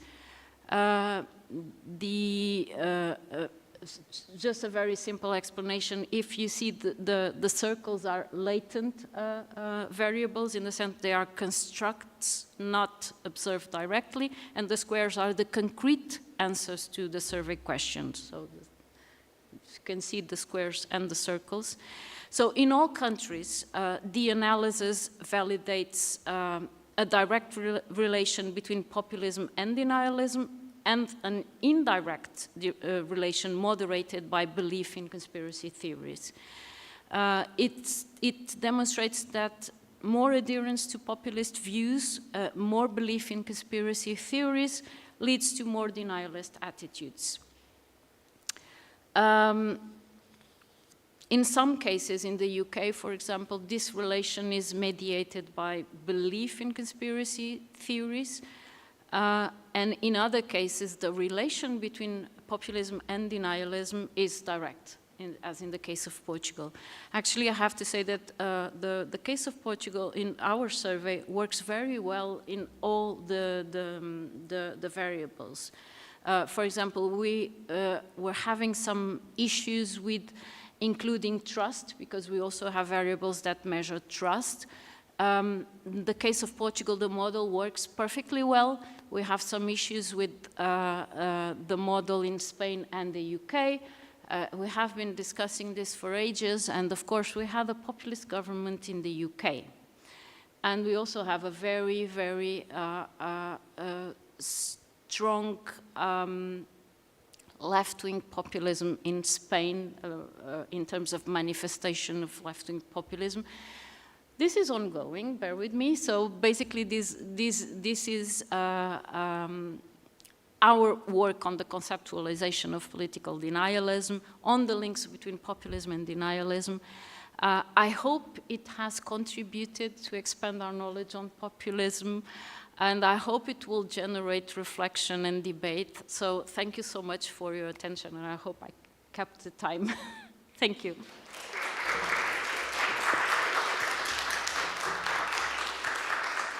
Thank you, Susana.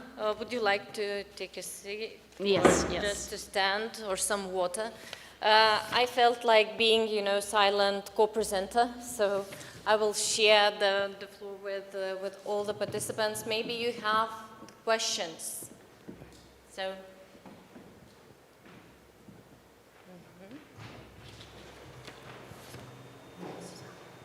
Okay, thank you very much. It was really interesting talk and also excellent conceptualization of this phenomenon, this denialism. Of course, as you mentioned, there are huge differences between the contexts. So, for example, in Finland, where I come from, it is perhaps the country which has the highest trust on public institutions in the whole world, and according to latest science barometers and so something like 80–90% of the whole population are really trusting to science and so on. So, but there is increasing denialism, of course, and it has been connected in research to radical right, populist radical right, clearly. But what my colleagues who have studied science communication and expertise in public have found, they found out that these supporters of radical right and even politicians, they are not completely denying science in a way.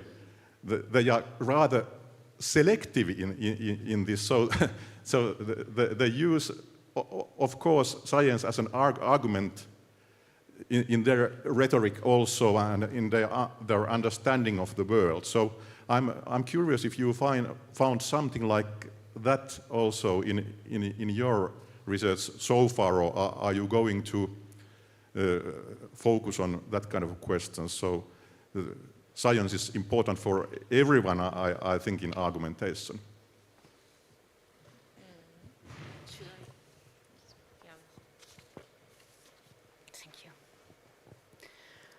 Thank you so much for your question. I can't see very well this, but it's the lights. Okay, thank you. Yeah, for sure. Yeah, that's a very good point in the sense that context does matter in this case as well. And this is also linked to the idea that I was trying to describe, in the sense that this denialism could be used as a strategy. So, for example, we see that, of course, when denying evidence becomes unbearable, for example, in the climate change issue, because there is now well, I would say a public alarm in most places, because mainstream media have been, well, the narrative has changed a bit in the last few years. So when simply denying evidence becomes, well, unbearable, what some actors do is they adjust. And populists are so good in adjusting. We have seen them in very other situations. So there is, for example, the cases of Boris Johnson, Marine Le Pen, with the climate change narratives. Now they are not denying, they basically are justifying to close the borders. So they are presenting the immigrants as culprits of a worse situation in the UK and France. So basically this is also, and it has been, it is clear if we look at the first interpretations of denialism, it is seen as a strategy. So basically the idea is that, well, we are not sure about the extent to which the actual actors reject the evidence that is there, but they know that some people will reject the evidence, so they use this to advance their goals. So I don't know if this answers your question, hopefully. But just to continue, from what you have said, I think the negativity, the skepticism as well as the denialism could be the strategy for the politicians and mostly for the populists. Yes, political actors. Other questions? I'm sure that those who are watching us on YouTube have a lot of questions, but they have no choice, no chance how to ask those questions. So maybe here in the room we have. I have a question, may I ask? Yeah, sure. I wonder how your framework, what is your take on sort of postmodernism? When you were talking, I was thinking about Michel Foucault, for example, or Kohn, who sort of presented the relation between science and politics, and by the same token somehow encouraged skepticism. So I just wonder what is your view on these postmodernists, and if you engage with that discourse in your research on denialism. Thank you for your question. Not directly, but we do acknowledge the existence of this post-truth environments and the growing relativism, the idea that, all opinions and facts and have the same weight and that they can be basically, they can circulate having the same importance, basically, in terms of public debate. So I'm not sure if this is what you meant. In terms of postmodernism, we haven't gone that way. Basically, it's kind of, it's difficult when you're doing research with concepts that are not clearly defined yet. So basically, you try and look at the literature and do your own evaluation. And it's, I have to say, it's always a challenge to publish new things. So we try to keep it as simple as possible at this point. So let's see in the future, maybe. Other questions? Yes, I see the hand. Please, Agnieszka. Okay, thank you very much, Susana, for your presentation. Extremely interesting and important, I would say. Coming back to the design of the study, you said that the model we just saw, it's just a part of that model that you've got. But my question is, have you considered including, or maybe it's already included, so-called media diet of those who are under your study? Meaning what type of media they are consuming and what's the role of so-called alternative sources of information or alternative media in comparison to traditional or mainstream media in supporting both populism and denialism?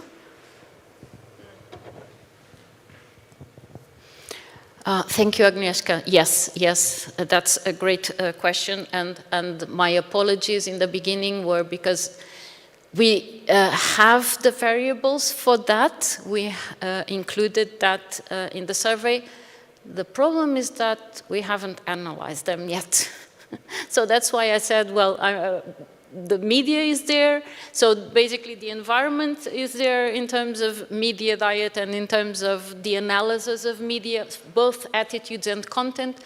We just didn't get there yet, but we will. And I promise to keep you informed.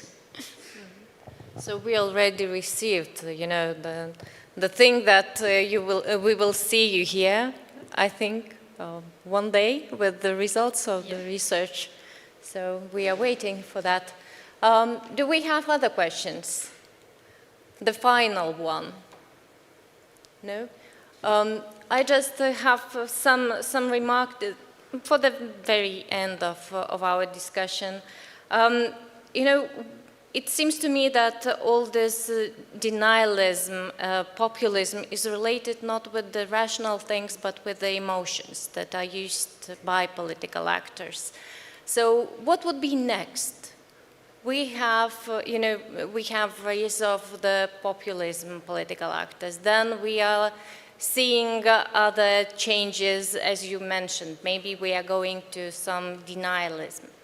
What would be next?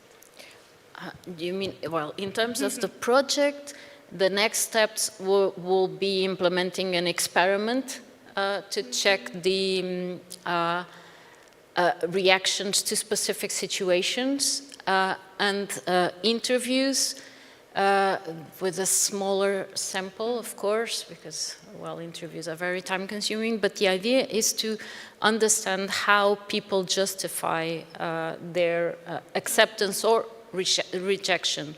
So we want to understand that, and then I think it will be more clear the role of emotions as we expect, and you very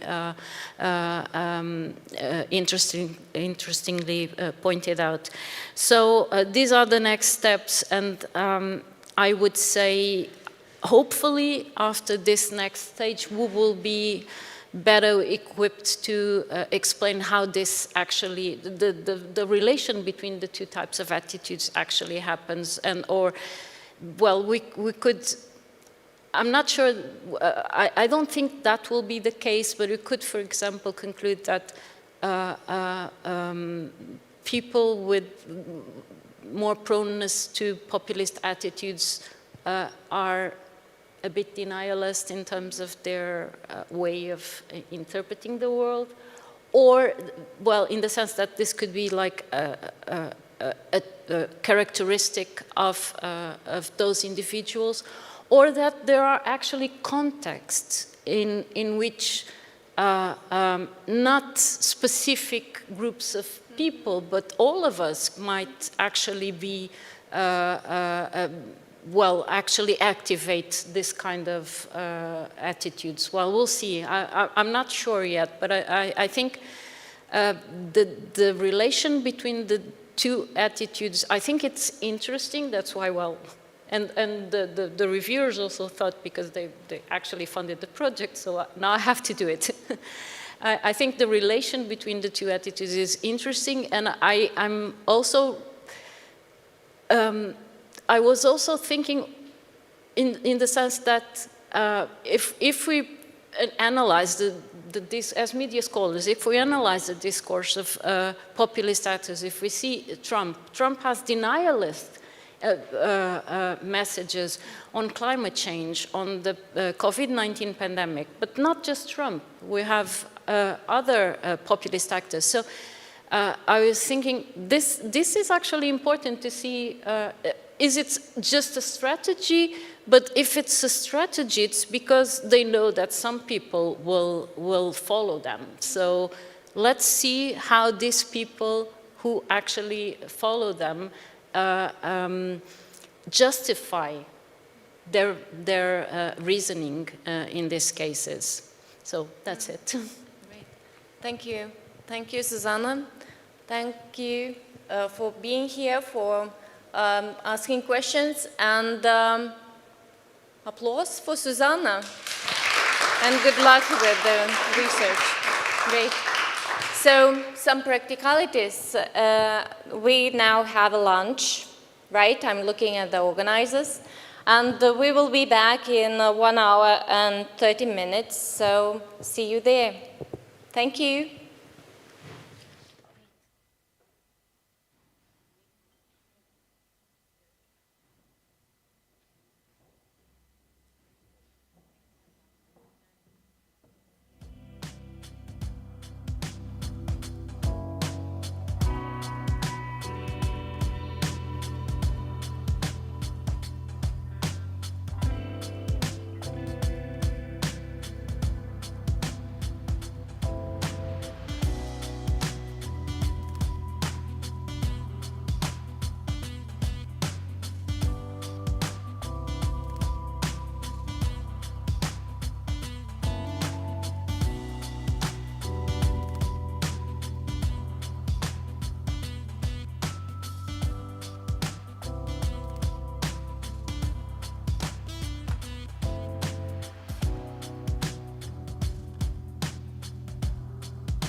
Hello, everyone. Of course, it's a little bit difficult to back after lunch to session, but we hope people will came. And we starting our seventh session on this conference. It's about political populism during times of crisis.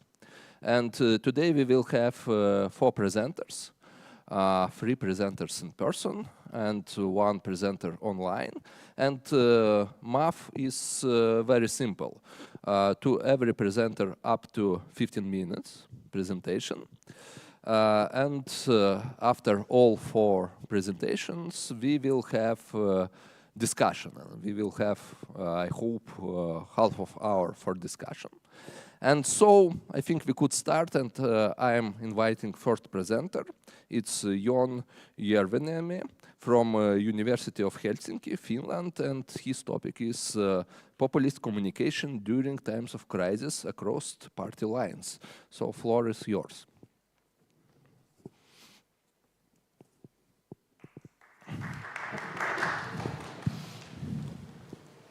All right, hello everyone. I guess I should push this, but how do I get back one step? Yeah. Hello everyone, my name is Györgyi Vajdovich. I'm a doctoral researcher at the University of Helsinki. I'm doing my PhD about populist political communication in Finland, how it has developed over time and across party lines and on different political arenas. I'm a political scientist and I focus on politicians, so bear with me. Originally I was going to present to you a paper about how the Euro crisis and the refugee crisis of 2015 affected the usage of populist communication. It's however now under peer review, and I decided on last minute to change to the anatomy of populist communication during the COVID-19 pandemic, which is a paper that I'm currently working on. I will first provide you how I define populism, or how I approach populism in my PhD. I see it as a form of political communication, and I argue that it's a communicative tool that can be used by anyone at any time.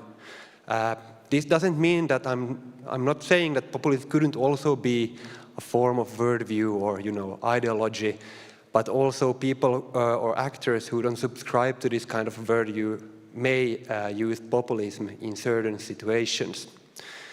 In addition, I'm saying that populist communication is a discursive frame consisting of two main elements: inclusion in form of people-centrism, and then exclusion in form of anti-elitism and excluding of dangerous others or out groups. I also see that I have forgotten to put a reference to the picture that's taken from Reinemann's chapter in the Populist Political Communication in Europe, published in 2017.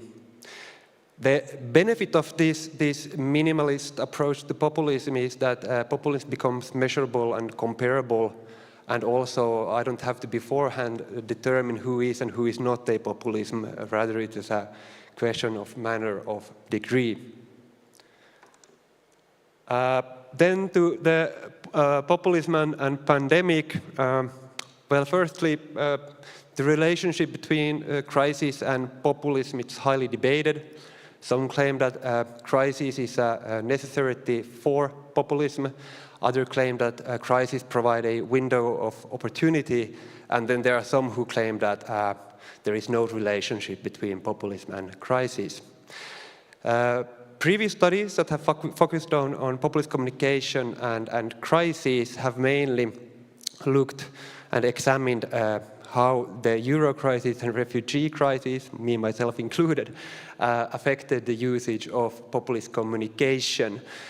These two crises enabled to give a positive self-image of the people, while at the same time blaming various elites and out groups for the crisis and handling the crises. However, COVID-19 and the pandemic was a very different kind of crisis. I argue that it caused a technocratic turn in Finland. The trust to different political parties, experts and state institutions increased, and also parties started to cooperate over, the opposition and government line. And this was caused by a rally around the flag effect, which took place in Finland, at least in the beginning of the pandemic. So what I'm interested in is to see how a crisis that causes a rally around the flag effect may affect the usage of populist communication. There are some previous studies relating to populism and pandemic. However, they are mostly focused on how right-wing populist actors acted and reacted to the crisis. However, there is a gap on how the overall usage of populist communication developed during the crisis. So here you can see my research question. To what extent did the COVID-19 pandemic affect the employment of populist communication? I choose the year 2020 to analyze year 2020, because if a rally around the flag effect happened during the pandemic, then it most probably happened or occurred during the first year of the pandemic. The year 2020 can also be divided in 4 different phases. Well, the first phase is being the pre-pandemic phase, the time before, all of the infection rates started to increase. Then we have the initial phase, when the pandemic struck Finland and quite heavy restrictions were implemented. Then the de-escalation phase, which basically is the summer of 2020, infection rates decreased and most of the restrictions were lifted.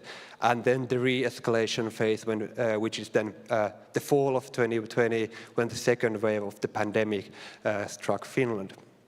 So what I'm doing is basically to compare the different phases, but also political topics to see how populist communication developed during the year 2020.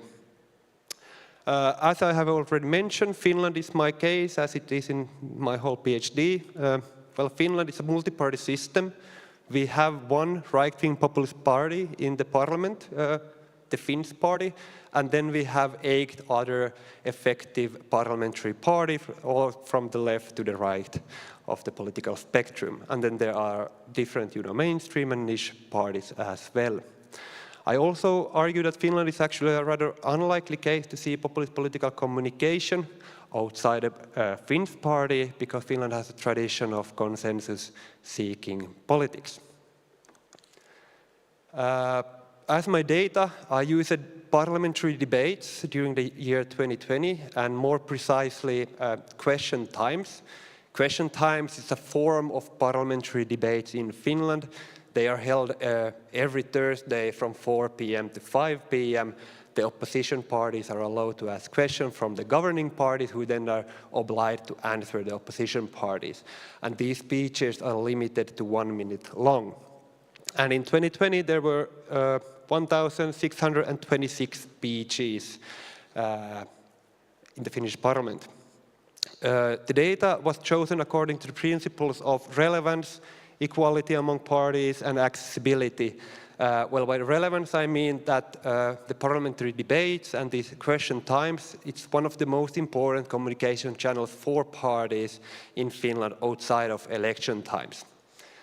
Equality among the parties was an important one because I'm analyzing a year of crisis, and as previous research has highlighted,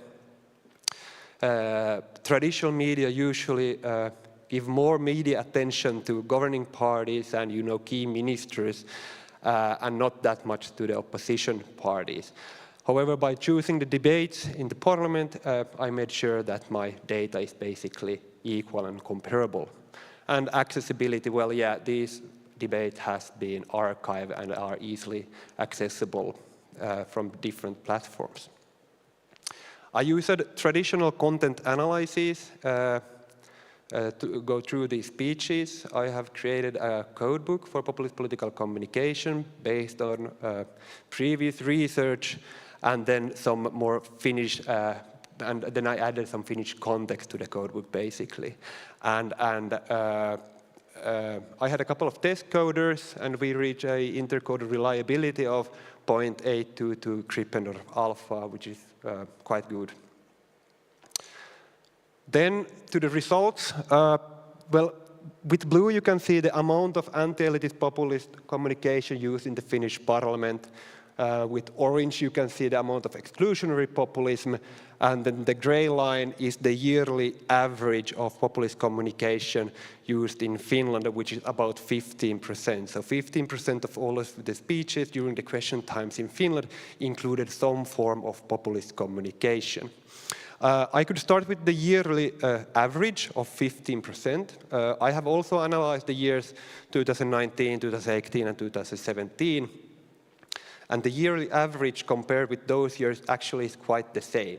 So just by looking at the yearly average, we don't see anything actually that interesting during the initial year of the pandemic. However, when we take a closer look at the initial phase, something quite interesting happened. The amount of populist communication significantly decreased. However, as you can see, already in the end of the spring of 2020 and in the summer of 2020, the populist communication levels increased and continued to increase throughout the year of 2020. I'm really sorry for this slide. As I mentioned, this is still a work in progress. But basically here you can see the amount of populist communication used, or the party-specific amount of populist communication used in the Finnish parliament. What I want to highlight here is that even if the populist communication dropped during the initial phase, we can see that still some parties used populism, and it was mainly the populist right-wing party, the Finns party. When comparing the opposition and governing parties, once again we can see that during the initial year the amount decreased. The interesting thing here is that previous research has highlighted that opposition parties are more prone to use populist communication than the governing parties. However, as you can see during the initial phase, both opposition and government party used about the same amount of populist communication. Then to the topics, so basically how much populist communication were used in different debates in the Finnish parliament. As you can see, the COVID-19 topics included the least amount of populist communication, while, for example, immigration, European Union, energy policy included most populist communication, which by previous research has also been highlighted that are topics that are most prone to populist communication. Here you can see how the usage of populist communication in different topics developed throughout the year. With blue, you can see the amount of populist communication used in topics related to COVID-19, and with orange, basically everything else. Yeah, same picture again, basically initial phase, the amount dropped, and the only populist that was used were in topics related to COVID-19. However, it was relatively low. And the topics related to COVID-19 throughout the year included relatively low amount of populism.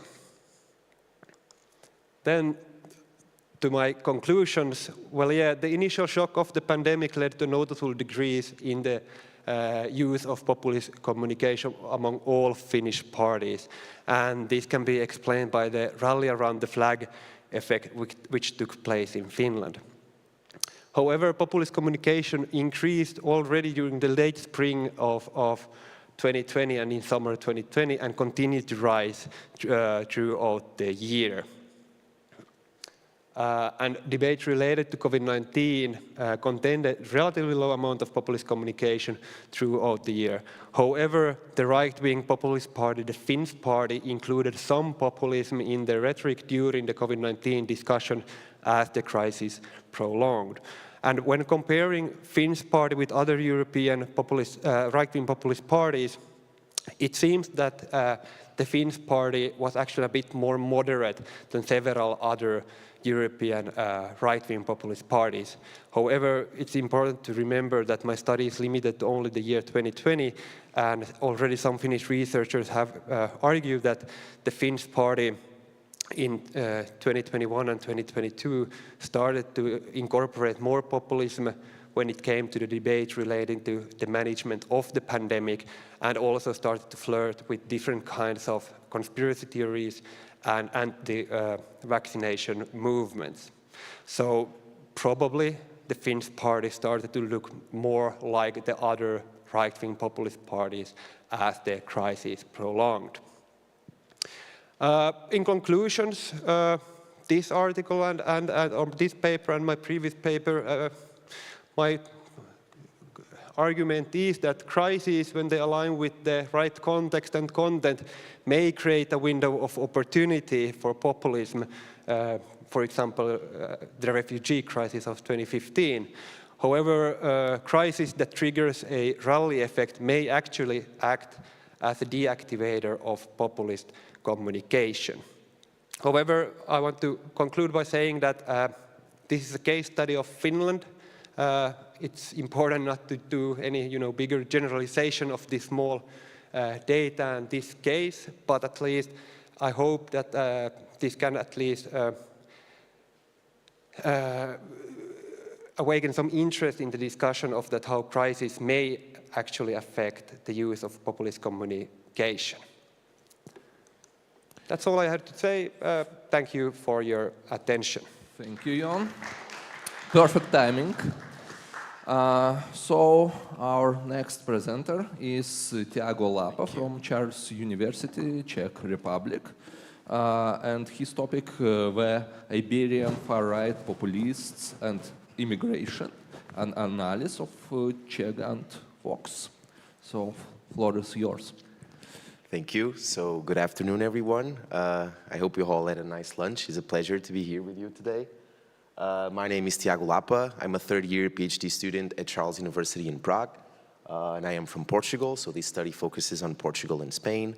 And today I'm here to present you my research and my analysis on the Iberian far-right populists and their discursive construction of immigrants.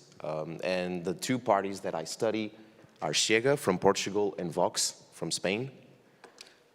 So as just a little introduction, instead of deciding to focus on, let's say, conceptualizing populism or talking about the migratory crisis, because I think all of us are more or less aware of that, I'm going to talk a little bit more about the reason why that I decided to study Portugal and Spain.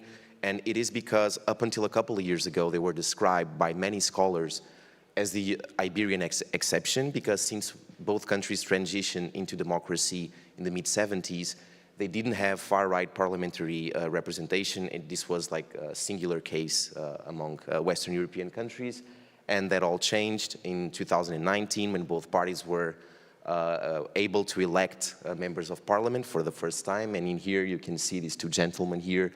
On the left we have Santiago Abascal, which is the leader of Vox, and on the right André Ventura, the leader of Chega from Portugal. So now talking a little bit about my research design. So I use social constructionism in the way that I look at the traditional populist framework and the whole concept of the people and the elites. And I argue that this concept is a mere social construct, that it doesn't have to be real. It's the result of this biased perception of society that these parties try to sell and promote in order to serve their own interests. So this is how I look at the whole populist framework. Additionally, I also use Henri Taffel's social identity theory mainly to analyze the in-group and out-group dynamics of both the people and the elites, because this theory tells us that so the higher your sense of belonging to a particular group, the higher probability is that you will adopt antagonistic and hostile behaviors towards the out-group, the rival group. And lastly, from a methodological standpoint, I use critical discourse analysis, mainly Ruth Wodak discourse historical approach. And I have two research questions in this research. The first one, what are Chega and Vox's discursive construction of immigrants? So what are they saying about immigrants? How are they constructing the image of immigrants and like showing them to the people? And the second one, where do immigrants stand within this whole traditional populist framework? Are they a part of the people? Are they a part of the elites? Maybe neither, right? So we'll have a look at that. And my sample consists of Facebook posts from Chega and Vox's official Facebook accounts. Why Facebook? Why social media? Due to its affordances in what concerns direct communication between the party and the audience. There's no content curation, there's no moderation. This is the reason why I chose Facebook. The period that was analyzed was the 3-month period between January and March to 2023, so 3 months, which resulted in 523 posts, 279 from Chega and 244 from Vox. So now talking about my results and talking about Vox, So on those 244 posts, there were 49 references to immigration or immigrants. In here you have some examples, some quotes that they posted on Facebook. In the first one, you can see that they are criticizing the policy of open borders because the left government is allowing all these immigrants to come into our country, and they are ruining our culture. They are turning Spain into an unsafe place because they come here and they commit crimes. So this is more of a critique of the government's policy on immigration. In the second one, they talk about the sense of Spanish people feeling like foreigners in their own homeland due to the massive influx of immigrants and the fact that the government is financing immigration because they claim that immigrants come here and they receive all these benefits while the people are struggling and suffering, and immigrants are being favored over national citizens. This is what they are trying to tell us. And the third quote is about connecting Muslim immigrants with fundamentalism. They claim that these people are radicalized and therefore they constitute a danger to the country.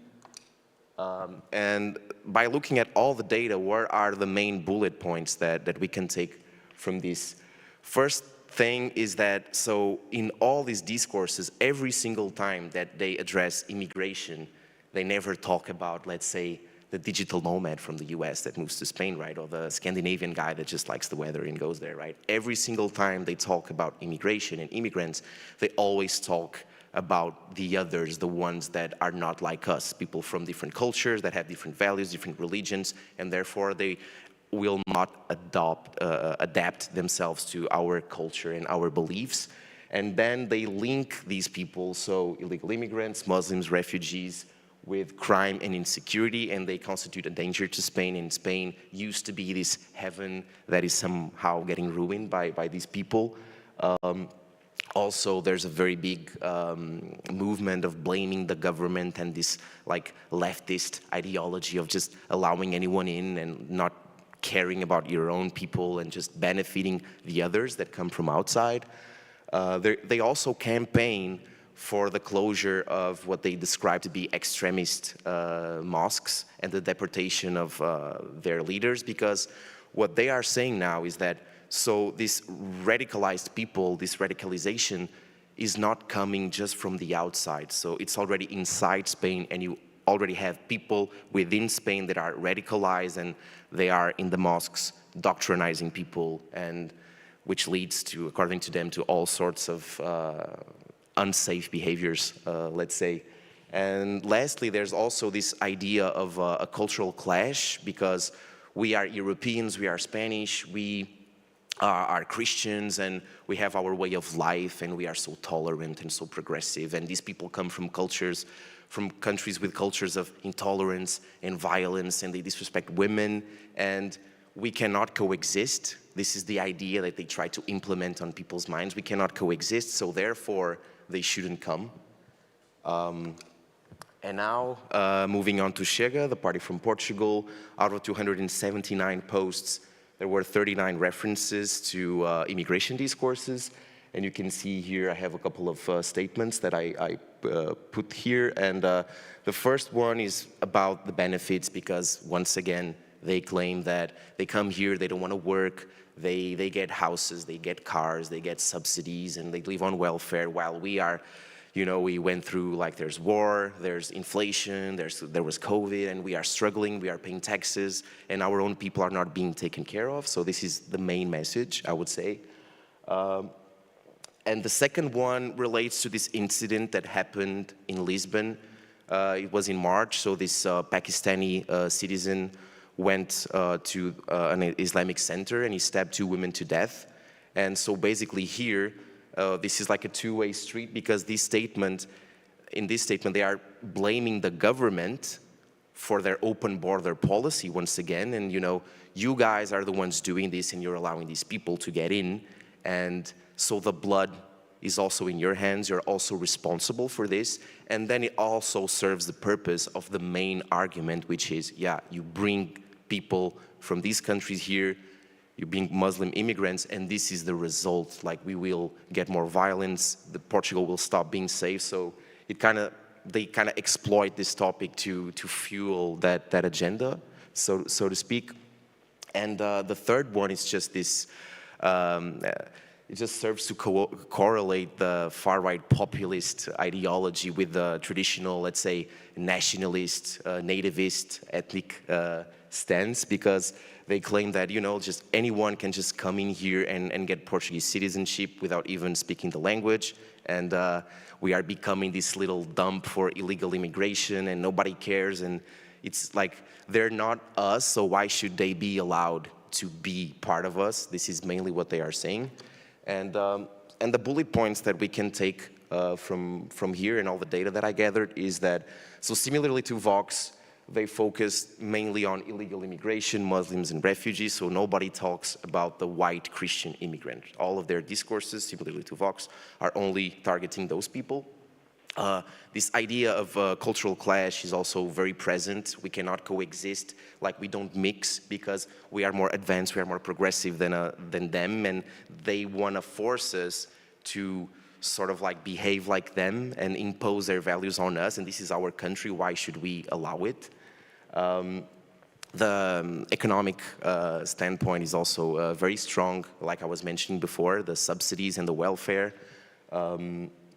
They also portray, because it has been said that we are losing population in Portugal and the birth rates are really low, so immigrants are a good solution to kind of prevent populational decline.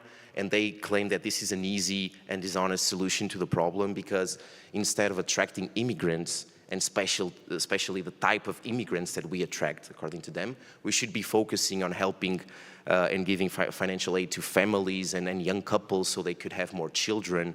And we should also focus on attracting back the Portuguese immigrants, the Portuguese people that are living abroad, to come back instead of letting just new people in like that. There's also a clear division that they try to portray of these immigrants that come to Portugal and the Portuguese immigrants. We have over 2 million people working abroad, and they create this idea that if a Portuguese person moves abroad, we are always super respectful of the culture, and we just go there and we work hard, we don't take money from the state, and we integrate in the society, we respect everyone. And on the contrary, all these people, they come here, they don't want to work, they want to take our money, they just want welfare. And so they really try to create this very clear division, like we are good immigrants and they're not. And lastly, and I think this is a pretty interesting finding, I would say, because they also focus a lot on the Roma community, which we cannot truly consider immigrants because it's a gray area. They have been in Portugal for centuries, right? But there's this perception in society that they never truly integrated, and the party claims that, you know, like, they don't send their children to school, they're not integrated, they force young women to get married, and they are always in conflict with the neighboring community, so therefore there is a problem, according to them, and they put a very high focus on this. And what's interesting in comparison to Spain is that Spain has 4.5 times the population of Portugal, but they have 10 times the population of Roma people. We have around 60 to 80,000 Roma people in Portugal. Spain around between 700,000 and 800,000, around this. And Vox never mentions Roma people, not even once. So this kind of goes to show that maybe the perception in Spanish society and Spanish people is that the Roma community is much more well integrated than Portugal, and therefore it's not perceived as a problem, and it's not exploited by Vox because it doesn't make sense. And on the contrary, there's like this prejudice in Portugal, which there is, and therefore the party tries to capitalize on that. And this is a very big difference between Portugal and Spain. So to sum up, we can conclude that both parties are mostly in line with each other related to the immigration subgroups that they focus on, the message that they spread, and the ideologies underneath. Of course, sometimes there are differences in style or communication strategies, or sometimes they say different things due to local events, things that are happening in each country, but I would say that they're pretty close in this matter. The only thing that truly stands out, I would say, is the fact that the Portuguese party also focuses a lot on the Roma community, which doesn't happen in Spain. And lastly, we can say that within the traditional populist framework, the immigrants, they're not at all part of the people because they're not us, and especially the far right has this very nativist construction of the people. It's a very homogenous group.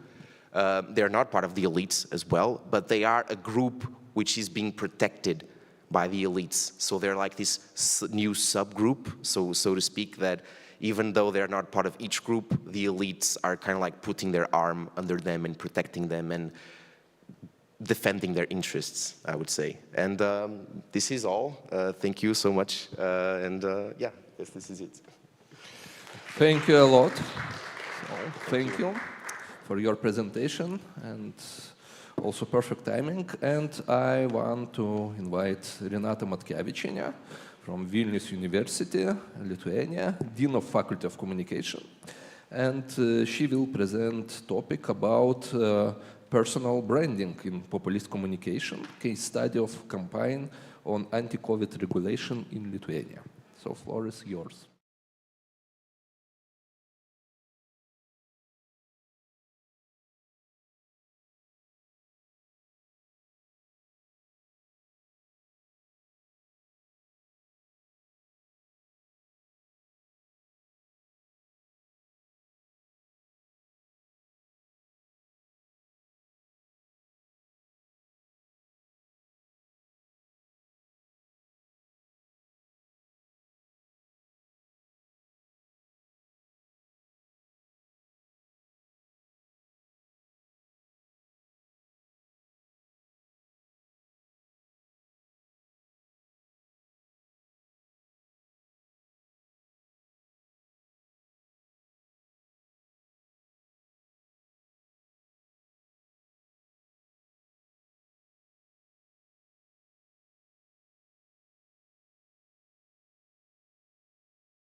Nina Zrazhevska from Kiev. Does we have online our presenter?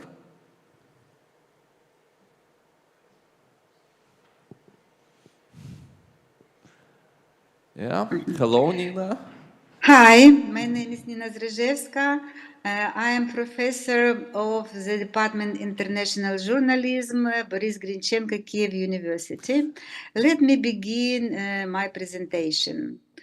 My topic is populism in the media during Russian aggression against Ukraine. Russian aggression against Ukraine is largely due to the influence of populist materials in the media. The use of media platforms for populist messages enhances their impact on the audience, creating so-called arches, common myths that are designed to convey propaganda messages to the audience of the language on the media. The populism of the modern Russian government as a state project provides it with high rating precisely because of television broadcasting, online publications, and the blogosphere, which are known to be associated with propaganda, the troll factory, and the media factory, which supply pro-government messages to the public sphere. Luca Mannucci, a Portuguese researcher, in his article Populism in Media, proposes to consider the media sphere as a political sphere as an integrated system for the production of the convenient truth for the political news users, thus overcoming the fictitious opposition between the media and the political logic. Therefore, populist discourses should be seen as a result of constant stream of direct, indirect, and mixed interaction between political and media actors. Populist figures feed the media with the provocative and passionate statements and angry attacks of the opponents, so they have a significant advantage in the attracting media attention. Populism is not only politics, it is also a serious chance and information and visual flowers. Györgyi Vajdovich. From official populism to media populism, Ukrainian researcher Romanovich notes politicians use all types of media, including social media, to deepen public support. This general trend, which we call media populism, allows politicians to use different media to spread their populist idea among different political groups. But in spreading their ideas, these populist politicians don't communicate with their supporters. They also actively burn up fear, undermining faith and ancient political institutions. In Russian political discourse, such populist politicians next to Putin are Minister of Defense Shoigu and Minister of Foreign Affairs Lavrov. At the same time, the press secretaries are speakers of populist Peskov spread populism of Putin, Zakharova, Lavrov. They can be attributed to the royal support. The translator of populist slogans are the army of official media propagandists, Simonyan, Skabeva, Kiselyov, Solovyov, etc. Populist statements of opinion leaders are mostly determined by communication technologies, which involve the use, the creation of the myth, semiotic control, propaganda, social engineering. So it's like this technology is occupied by media culture as a tool for organizing everyday life, where the complex world of politics is simplified to the level of common sense and understandable by all narratives and explanation. In today's context, that we call populism is not an ideology or even a set of ideas. This is a media strategy. Populist politicians, through simple explanation and appeals into the public space, and the media, in turn, further simplifies the picture of the world, as their function as a social institution reaches a wide audience. So we see a double communicative distortion of reality, which Baudrillard called the simulacrum. Umberto Eco, in his book Turning Back the Clock, Hot Wars and Media Populism, argues that the goal of populism is to broadcast through the media a picture of the world when populists unfold the grandest spectacle like the disaster movies. The winner is the one who, having found a casus belli, can competently present it under the source of certain theory. Peter Pomerantsev, a British researcher, notes that populism in the media uses various technologies, but a particularly effective technology is the concept of the enemy. Noam Chomsky writes that Hitler defined Jews and Gypsies as enemies, and in the case of war with Ukraine, Putin defines the Western world with its liberal values, and Ukraine is a satellite as an enemy. In the media, especially in the blogosphere, the theme of the decaying West is becoming more and more obsessive and aggressive.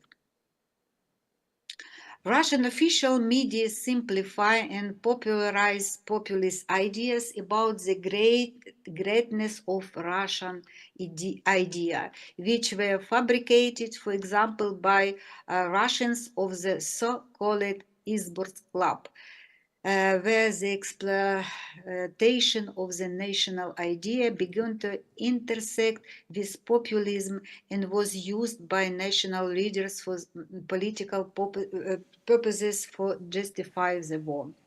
The ideologies of Russian world, Surkov, Dugin, Prokhanov, use populism to broadcast of many media platforms. For example, the magazine Eötvös Club has 23 regional internet sites in different regions of Russia. Political and national populism.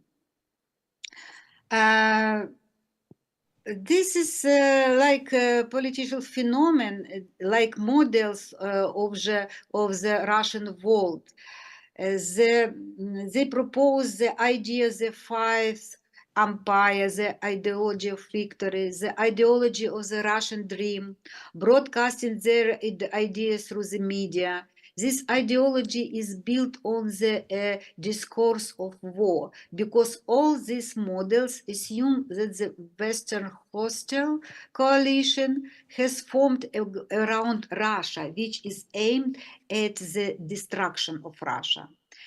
This dichotomous picture of the world divides the world into the friends and enemies, using the national patriotic feeling of the people.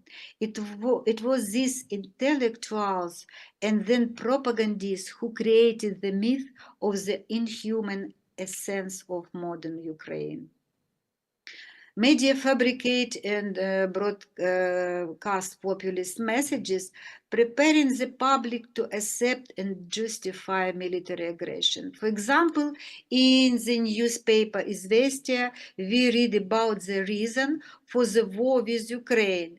This measure was forced in its self-defense, which does not contradict the Charter of UN. At the same time, Russia's plans do not include the occupation of Ukrainian territories. It is about protecting the Donetsk and Lugansk People's Republics within the framework of the previously signed agreements on friendship and cooperation. The Russian Patriot Media Group, an organization dedicated to manipulation information and influencing public opinion, used populist method to achieve its goals, including the creation and distribution of content, and also supported nationalist rhetoric of propaganda. The total traffic of the media included in the media group amounted 300 million unique visitors. The pro-Russia Riber Telegram channel has almost 1.1 million subscribers. This Prigozhin's media empire has officially ceased to exist, but unofficially this media continue to broadcast a populist agenda, and just like the official media controlled by the Kremlin. Russian government agency called the Department on Information and Telecommunication Support, which is a part of Russian security apparatus, sends out the notes for the media and commentators where it recommends that they use the messages the Kremlin needs. For example, it gets the most from Tucker Carlson Fox News reporting. Memos like these are regularly sent by Putin's administration to media organizations during the war. The main populist messages broadcast in Russia are reaction to the threats from the West, protection of the people of Donbass, anticipating the action of the Ukrainian government, which was preparing for an attack on Russia, the fight against fascism in Ukraine, we are not at war with Ukraine but with NATO, delegation of conference to political elites, once started, it means it must be finished. Speaking out against the war is almost the same as speaking out against your country, your motherland. We are fighting for our identity. We do not want to go into ultra-liberal world. They are going to the apocalypse. The main guide for the broadcasting in the media is Putin's direct lines, which is usually attract attention as a show of a one-time populist meeting. But it is interaction not between the leader and the people, but it's also a warning to the elite collecting information about the problems that concern people. There are two such formats, the annual Big Press Putin conference in December and the direct line in the spring. RIA Novosti is preparing a cut from the brightest episodes of Putin's message to the Federal Assembly in 2023, outlines the main strategies of the ideology of war, which are relayed by the media into the public sphere. Indeed, Western elites have become a symbol of total and principled lies. I want to repeat once again, it was they who started the war and we used force and stopped it. Neo-Nazis do not hide whose hair they consider themselves. The neo-Nazi regime that emerged in Ukraine after 2014 coup d'etat, therefore it was decided to conduct a special military operation. The promises of the Western power, their assurances about the desire for peace in Donbass turned out, as we can see now, to be a forgery, a cruel lie. The United States and NATO rapidly deployed their military bases, secret biolaboratories near the borders of our country, prepared the Kiev regime under their control, Ukraine enslaved by them for a major war. We are not at war with the people of Ukraine. The people of Ukraine themselves became hostages of the Kiev regime and Western masters. The responsibility for inciting the Ukrainian conflict, for its escalation, and for increasing the number of its victims lies entirely with the Western elites.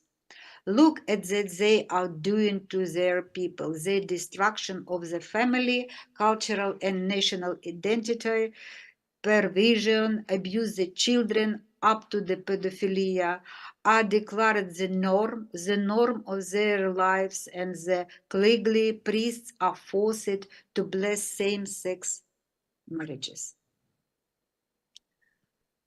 Conclusion. The study of the connection between populism and the media is particularly important in the context of Russia's aggression against Ukraine. Using populist messages that include traditional and social media, expert opinion has become a very effective populist practice. Studying the technologies of media forcing and media control using populism helps to understand why the Russian public environment supports the Kremlin's policies and why the study of media populism is important for creating tools to resist these technologies. Thank you very much for your attention. Thank you. So I want to invite on take seats our panelists. Unfortunately, Nina not with us. It was a recording of presentation, but we still have 3 panelists to discuss. And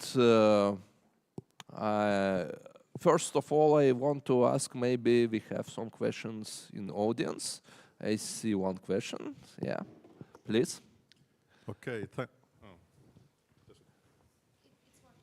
Works. Okay, you hear me. Thanks for your very interesting presentations. I guess this first question is for Tiago. There was, in Renata's presentation, she talked about sarcasm. And quite often in this radical right populist rhetoric and discourse, humor and sarcasm and different forms of humor are also applied. So I'm interested and curious if you find anything like that in your materials, or was it mostly that kind of a serious argumentation or politicization? And then I have also a question to Renata, which is perhaps connected to Nina's presentation also, because during these panels here, I have heard several times terms disinformation, propaganda, and now you used misinformation. And how I have learned definitions of these concepts is something like that. Misinformation is false information, but not necessarily intentions. And then disinformation is false information, but it's intentionally spread and strategic perhaps. And then we have propaganda, which is something like that kind of a systematic. Quite often there is state organization behind the system spreading these false information or different campaigns trying to widely enough spread that kind of a message which is useful for the nation state. And of course, disinformation and misinformation may be used in propaganda.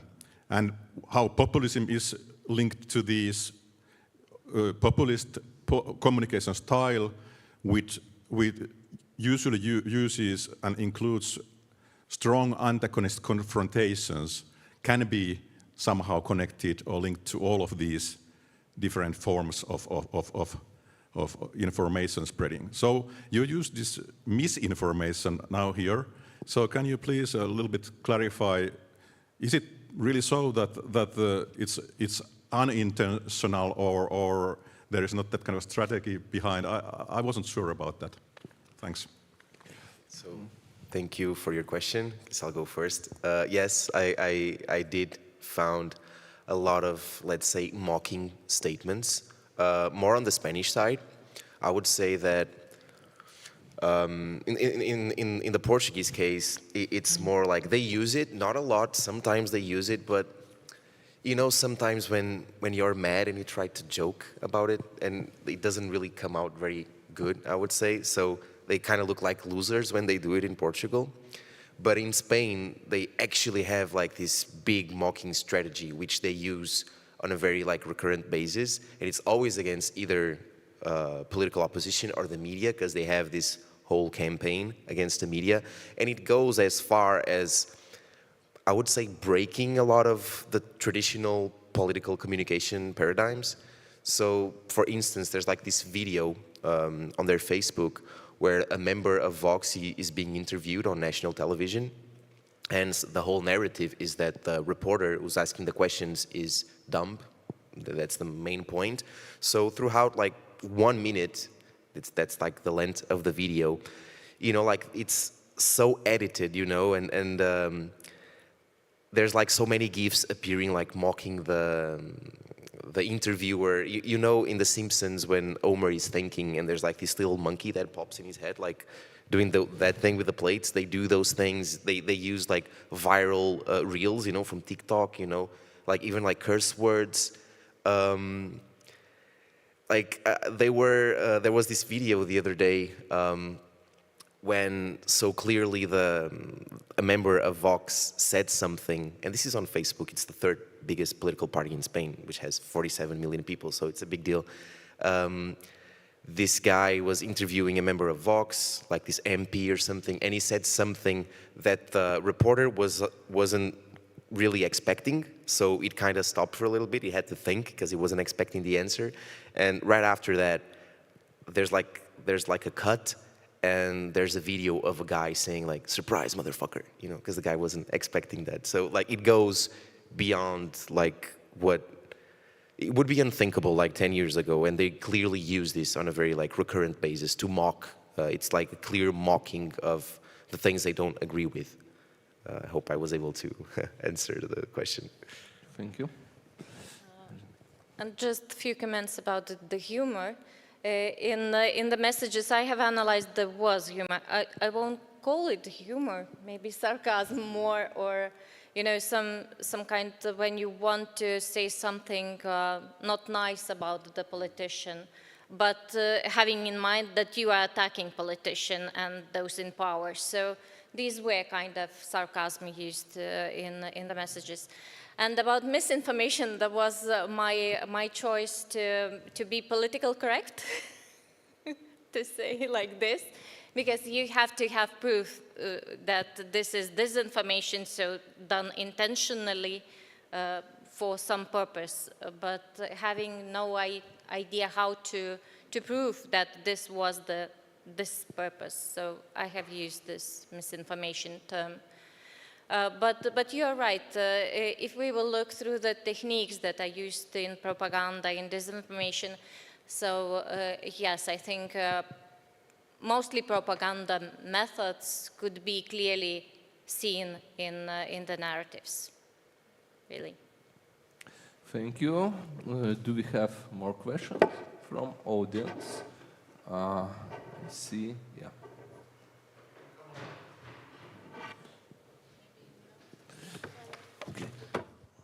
Hello. This is also a question for Tiago. I was wondering, since you were talking, it was very interesting to see how the Roma community was sort of represented differently in the two countries. And one thing I'm curious to know about is how the Basque liberation movement is seen by Vox in Spain, particularly. Now, this kind of internal, you talked about social theory, about inside group and outside group and stuff like that. Is that coming on forcefully as well in the communication of Vox? Thank you for the question. So basically, you were asking me how Vox sees the separatists in the Basque country, right? As traitors, I would say.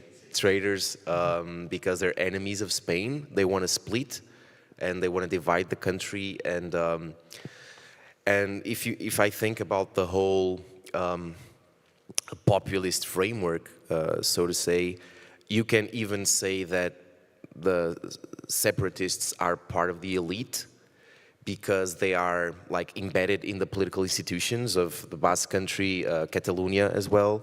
And and right now, just as we saw last week, Pedro Sanchez is going to start a new term, and he has to make concessions. He has to negotiate with the separatists in order to get the majority in the chamber and to govern, to form a government. And there were like political pardons, and then there's a lot of concessions that the central government has to make to these separatist movements because they have a lot of power in their own regional parliaments, and they do have a voice. And this is seen as like treason, you know, because Vox is against even having regional parliaments. So I guess that kind of says it all. And yeah, it's basically traitors. And the rest of the political spectrum, mainly the left, they are traitors as well because they collaborate with them and they want to kill Spain, basically. Okay, thank you. Do we have more questions? I could see. Yeah. My question goes to the same presenter. It was very interesting to hear about let's say like a conflict of politics when you were focused on spending to young families in order to increase birth rates and migration policy. My question is,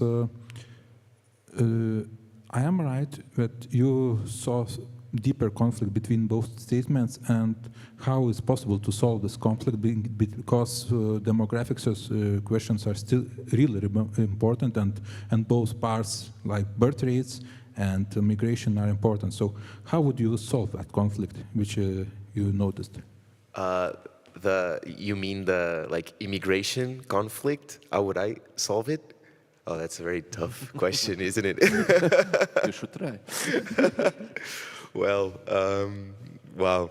Now I think I could be here talking for 1 hour, but I don't know if I would be the right person to answer that. I think that the biggest issue is these narratives are being spreaded, right? And I mean, of course, like we are scholars, so we should be able to filter the information, and we should know what's, let's say, reliable or not, right? But a lot of people, like ordinary people, working class people, living their daily lives and watching the news at dinner time, you know, they don't really have that time or those skills to kind of know what's wrong and what's right, and then they are being, like every single day, they are being fed these narratives, you know, that, oh, you know, foreigners are so bad, and, you know, oh, those Muslims coming here, taking the benefits and living on welfare, and, you know, it's your tax money, you know, so, and I think that I wouldn't know how to solve the issue, but I would say that for harmony and balance to exist in every country in Europe right now, I think we really do need to deconstruct these narratives and to tell people that, yeah, this is a biased perception of reality, this doesn't make sense. And I think inclusion and honesty and like and fighting, you know, those narratives would be a way to sort of prevent social friction, I would say. Thank you for the question. Okay, and I have a question to Jon, because, you know, we have discussion. So, Jon, how you think, does every crisis could be ground for this populist communication? Because in your presentation, even you show what during this initial phase of crisis, this populist communication even decreased. So, in your opinion, does every crisis could be this ground? Well, yeah, that's a good question. Thank you. It's a difficult one because I see that, for example, when I looked at the Euro crisis and refugee crisis in Finland, actually the Euro crisis did not that much affect the usage of populist communication, except, yeah, the Finnish party used it, so the right-wing populist party, but the other parties did not use populist communication.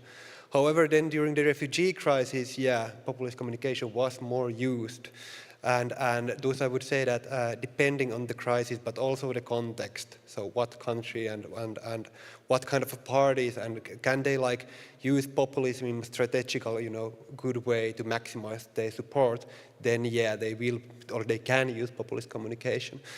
When it came, for example, to the COVID-19 pandemic, or maybe also the Russia's invasion of Ukraine, which also triggered a kind of a crisis in Finland as the neighboring country of Russia, you could see that populism, at least for a short period, disappeared in the Finnish politics.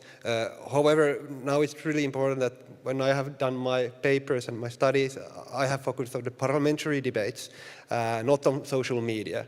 I have only looked at the parliamentary politicians. So yeah, probably populism was used, even during COVID-19 by the fringe actors, the extremely right-wing actors who are not sitting in the Finnish parliament, or even maybe by some Finnish party politicians might have used populist communication during the COVID-19, but outside of the parliament. So this is the double speech of populism as well, which is really important to remember. And it's also really important to remember to also compare different communication channels and different crises. Okay, thank you. I think we still have time for one question. Yeah? Could you use microphone maybe? I don't know. Yeah, or come closer. Just come closer. Yeah, I can switch. Yeah, I got it. Okay.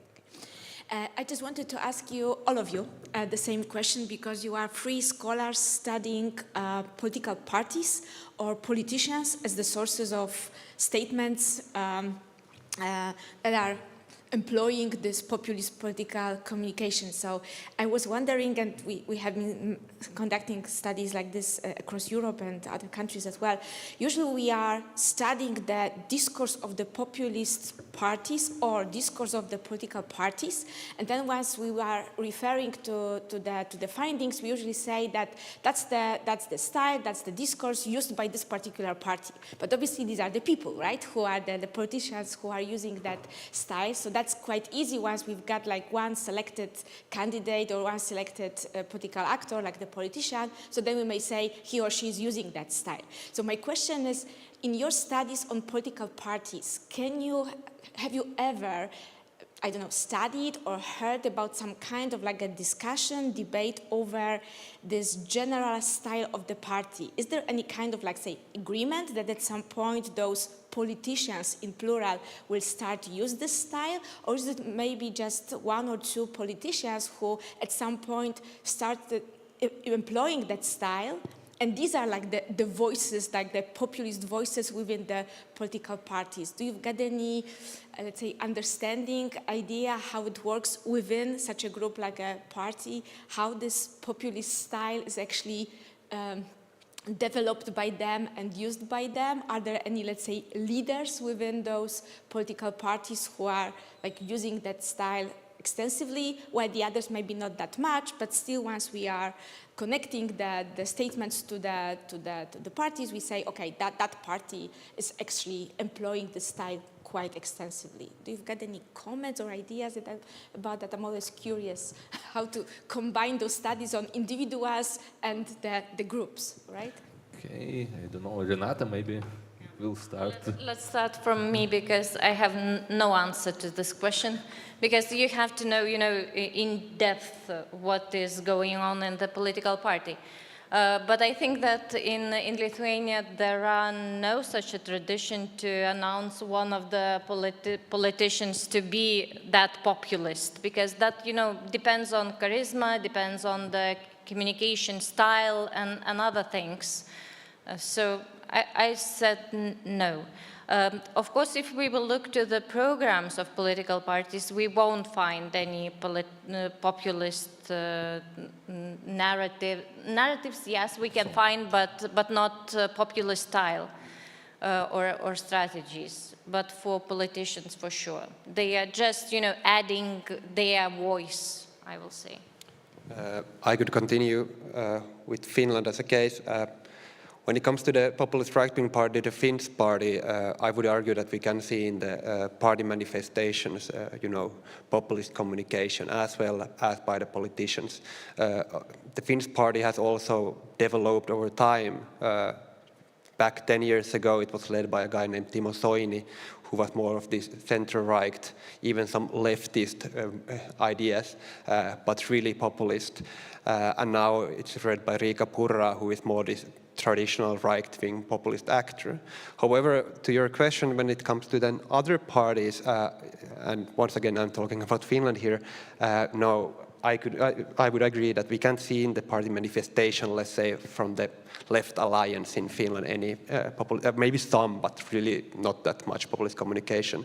But then there are certain politicians in that party, and also, for example, the former party leader of the left alliance, Paavo Arhimäki, who I have also studied, who I see as a kind of a left-wing populist in Finland. So yeah, it's really, it was a good question because it's important to look at what the party is, but also at the individual politicians. Thank you for the question.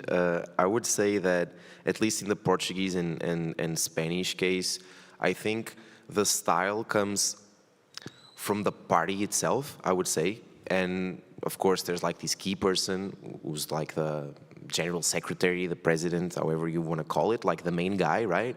And he's the one getting most of the attention and sort of like propagating and like promoting that sort of discourse. But I would say that it's very homogenous because every single member of that party, if we are talking about members of parliament or other people that have like public office, they will all have, of course there can be minor differences in style, but they will all have the same strategy, the same opinions, the same beliefs, and it's gonna be pretty similar. I think the style is defined by the ideology, and the style is defined by the party itself. And then if you are a member of the party, if you are representing this, like you have to share the same belief system. And because at least in Portugal and Spain, you'd never see people from the same party like disagreeing with each other or being very different from each other. It seems like whatever the party decides, if they don't agree with that, they will discuss it internally. But on the outside, they all follow that line. And a proof of this is actually the fact that, so in Portugal, we had our PM just resigned like a couple of weeks ago, and we're going to have new elections. And Chega, the far-right party in Portugal, people noticed that they were, in the last few weeks, they were seeming more moderate. You know, they didn't have such polarizing opinions. You know, the guy sounds angry all the time. He wasn't that angry anymore, and people kind of noticed that. And then it turns out that the party actually decided that, okay, we think, because they got to a point, because they're getting more mature, where they need to attract other people. They need to steal people from the center, right? And for that, they have to like moderate themselves. So the party set this strategy for moderation because we want to get bigger, we want to grow.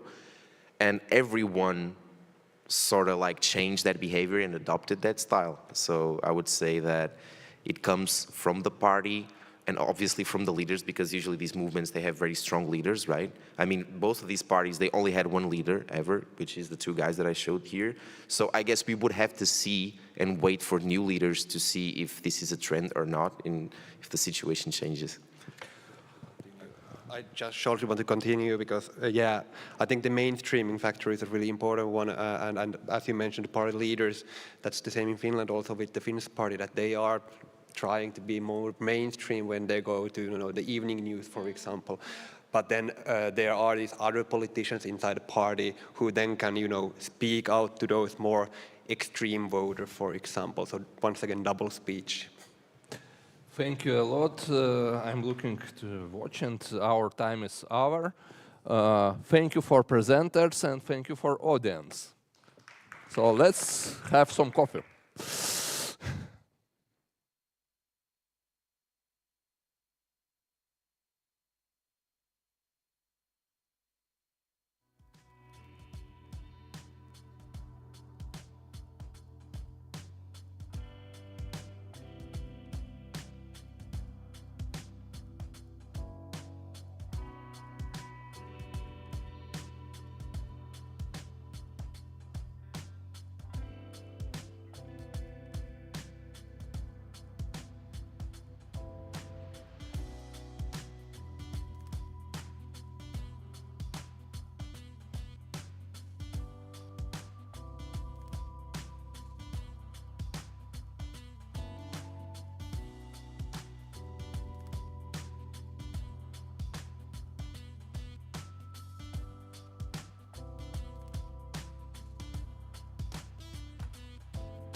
Hello.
Ready?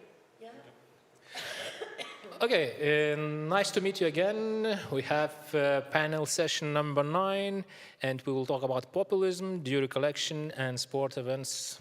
I'm chairing this session, Liutauras Ulevičius from Vilnius University. We have several guests. We have Juha Herkman, Audris Narbutas, Remzi Shahini Ojai, and Jeta Abazi. Yep. So, Juha, could you please step in and take your place? We have guests from University of Helsinki, and we will hear a presentation about European public sphere, populism, and Twitter in the 2019 European Parliament elections. Okay, thank you very much. So, as said, I'm from the University of Helsinki. I'm a media and communication scholar, and this work has been done together with my colleague Emilia Palonen, who is political scientist. And what's behind this talk is a book, actually. I think it should be in print now, and it should be out in a week or two. And this book is based on 2 large-scale Academic of Finland-funded projects. First was mainstreaming populism in the 21st century, which I was directing, and the second is World of Knowledge, Cultural Populism and Polarization in European Politics and Societies, that was directed by Emilia Palonen. And so Palgrave Macmillan will publish our book about populism, Twitter, and the European public sphere in few weeks. I have seen the print proofs already, so it's there. So I'm mainly talking about this book now in this my short presentation.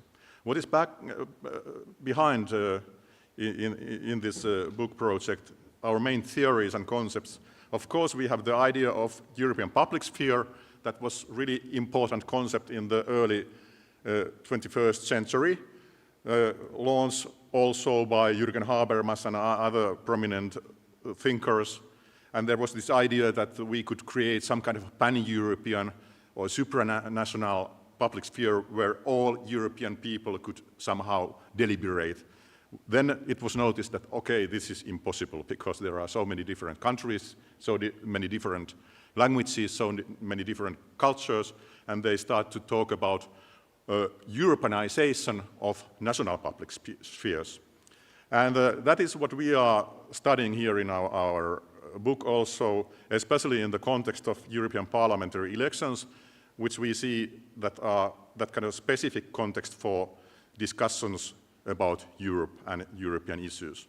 And we think, and so think many other scholars also, that this Europeanization issue is important nowadays, again, because the spread of populism, spread of social media, and simultaneously spread of Euroscepticism, for example. Theoretically, we apply here Ernst Laclau's populism theory, and we define populism, that kind of a way applying Laclau's ideas, as affective identification who we are and who we are not. So in populism, there is question of political identities mostly, and creating identities and front lines between others. So in a sense, all political actors may be populists, not just those who usually are called populists. Then we have also created, or Emilia Palonen mainly has created, this kind of a 3-dimensional categorization of dynamics of populism, and it's linked to hegemony theory. And we have defined it in system level or in national hegemonic political sphere level, 3 different forms of populism. First, we call fringe populism, which is most typical, for example, in Western European democracies, where we have seen rising populist radical right parties, which usually work or are that kind of challengers of the political hegemony. But then we have the second category. Oh, I'm lacking behind with that screen. The second category is mainstream populism, where it happens so that in this national political field, populist actors, populist movements or that kind of actors, they achieve a dominant position. And that has happened, for example, in the US when Donald Trump was in power. And we can say that in Hungary, Viktor Orban and Fidesz share this kind of a mainstream populist position where this actor challenges all the other actors, political actors in the field. And then we have the third category of competing populism, where there are several, at least two populist actors who are mutually competing to each other, trying to achieve this hegemonic position. What we did empirically in this large-scale study, we gathered materials or data from Twitter, nowadays called X, during 1 month during European parliamentary elections 2019. And our approach based on so-called hashtag publics or hashtag landscapes ideas, so that we selected materials or data from specific hashtags that were linked to European parliamentary elections in selected countries. So we didn't use, for example, candidate accounts or party accounts. And this was a different approach because we thought that in this way we can somehow explore who are there gathering together and which kind of topics they are rising and discussing and debating in relation to each other. Originally, in this WINO project was gathered raw data, more than 1.5 million tweets from all 27 European Union countries. But then quite soon we discovered that not all of these countries were so-called Twitter countries. So, for example, why we don't have now these Central Eastern European countries here included in this analysis? We noticed that most of those countries were more Facebook countries in a way. So only Poland we could gather that kind of comparative Twitter material, but we have to leave Poland away also from this analysis because we couldn't actually fix with the authors or the scholars the precise procedure of carrying out our analysis. So now we have 7 countries, Netherlands, Germany, Finland, Italy, Spain, Ireland, and the UK, following Hallin and Mancini's categorization of original categorization of democratic, corporatist, polarized, pluralist, and liberal countries. And in all of these countries, even if Twitter is perhaps the most, or was the most prominent political communication forum, it was important forum for politicians, for journalists, for experts, and so on. And from these countries, we extracted about 50,000 tweets data for these mainstreaming populism purposes, and that data is concentrated on those tweets that were sent by political actors. So our native coders in all of those countries, they coded the actors behind those tweets, and here included those which were coded as political in their affiliation to some political party or other ways. And we made to this data thematic analysis. We had this kind of a mixed method approach, 3 kind of different analytical methods used. Thematic analysis with automated and manual classification and using word frequencies analysis and so on to find out the main themes in these tweets. Then we used topic modeling to find out how these themes were timelined during the month period and how they were linked to each other. And then we did also social network analysis to see how different actors were linked to each other in these discussions. And here are our research questions. So we tried to find out the topics and themes different political actors disseminated over Twitter during the European parliamentary elections, and how these topics and themes and actors were linked to each other. And then the third question was how this everything these campaign agendas and actors were linked to these populist dynamics I introduced you.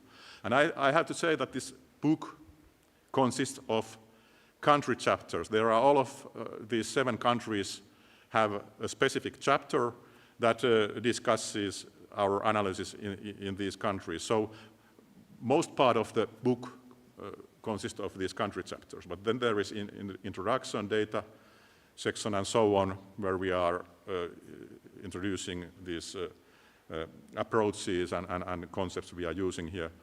And now what I'm talking here is some conclusions putting together the ideas from these 7 country chapters. First, quite often European parliamentary elections are seen that kind of a second-order elections because it is said that they are not exactly about Europe and European issues, they are more about national issues and national agendas. But we can see in our data that this kind of Europe as a topic and also European parliamentary elections, they were really salient issues, and we can somehow claim that there is this kind of a Europeanization of discussion going on. However, also in our data, that kind of national perspective was dominating. European issues were discussed mostly from national angle. And also, there was a lot of, even if there was a lot of discussion of Europe and European Union, discussion especially about European Union was quite often critical. That kind of Eurosceptic point of view was presented there.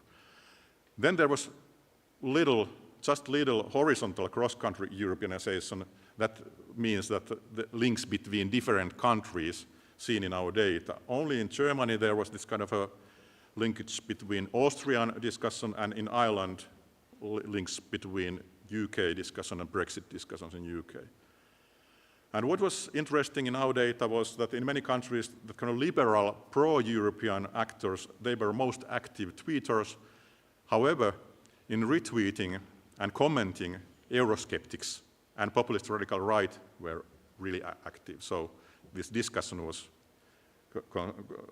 constituted in that way. And of course, country-specific context also impact in our results, because there were, in Spain and Ireland, national and regional elections going on at the same time. So the discussion was focused quite often there in those issues instead of Europe. And in UK, Brexit aftermaths were going on, so that of course affected the results in UK case. And of course our sampling, where we are where we were using these hashtags mainly, so that also might emphasize this some kind of European point of view to these discussions. What themes and topics then we could see there? Naturally, because of our sampling also, elections and promoting voting and our own political party were our most salient themes, and they dominated also the voting day discussions, except in UK and Finland. In Finland, climate change was a really popular topic, and in UK, Brexit discussions, of course. And quite often in these EP election studies, economy has been found the most popular topic, but it was not dominating the discussions in our data. It was important in Finland because Finland is dependent on European Union trade. In Italy, there was this austerity policies discussions going on, and in Ireland because of Brexit. But it was not that common as usual, I would say. And this is also why we can say that social media and Twitter makes a different context. For example, I would say that if we had studied press, printed press, the economy would have been more emphasized topic. In Germany, radical right especially succeeded promoting immigration theme, but otherwise it was quite little actually raised in our data, and it was completely different compared to EP elections 2014 when this immigration theme was really highlighted.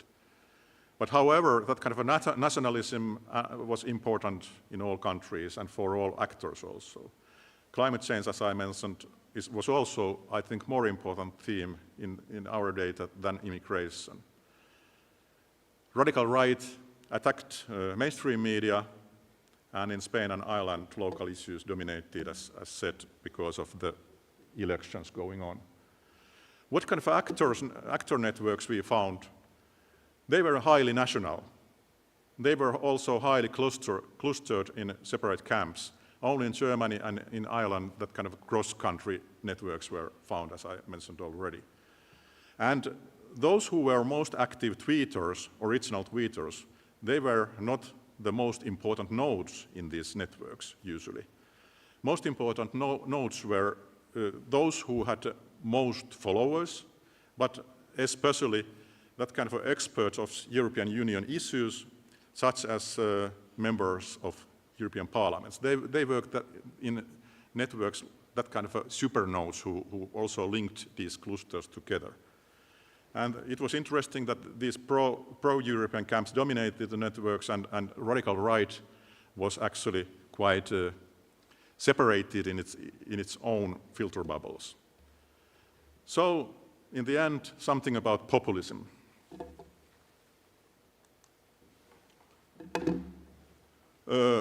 As said, pro-European mainstream actors were perhaps most active as tweeters here, and they also promoted this idea of common us as European unity. So it was interesting that from this radical right, populist radical right actors, for example, they focused mostly on these emphasizing and constructing not us, those who are not are us. So this kind of antagonist exclusion of others tied populist actors to each other, and this creation of us as that kind of a common unity was more linked to pro-European actors. And if we think about our typology of different kind of populisms, we can find that in most countries, except UK, there was clearly this kind of a fringe populism situation still going on, so that populist actors and movements, especially radical right, they were challenging the hegemonic power and field. However, in the Netherlands, in Italy, in UK, there were strong features also of mainstream populism, because there has been populist actors in power in several governments and in a long time already. Also in Ireland, one can say that even if there hasn't been that kind of a clear radical right actors before these specific elections, they have been rising after that, but still those mainstream political parties in Ireland have actually applied really strong, that kind of antagonist populist style also, occasionally at least. So that's why there is also this mainstream marking in Ireland. And UK was the only clear example of competing populism, where these different camps of Brexit, pro-Brexiters and anti-Brexiters, were fighting to each other in this discussion also, even if Brexit was already done, the decision was done, but there was this huge and salient discussion about what happens now. And my last slide tries to somehow put these results in that kind of four axes of Europeanism and populism. So there are fringe populism and mainstream populism and Euroscepticism and pro-Europeanism. And you can see that if we think about Hallin and Mancini, we can find Finland and Germany there in the left bottom corner. We can say that perhaps this kind of a democratic corporatist system somehow pushes these countries towards fringe populism, pro-Europeanism. Still, there are other reasons also. And we can see perhaps somehow liberal system or a polarized system push countries towards Euroscepticism and mainstream populism more. But as you can see, they are divided in different ways here, according to our data. Okay, that was my talk today. Thanks.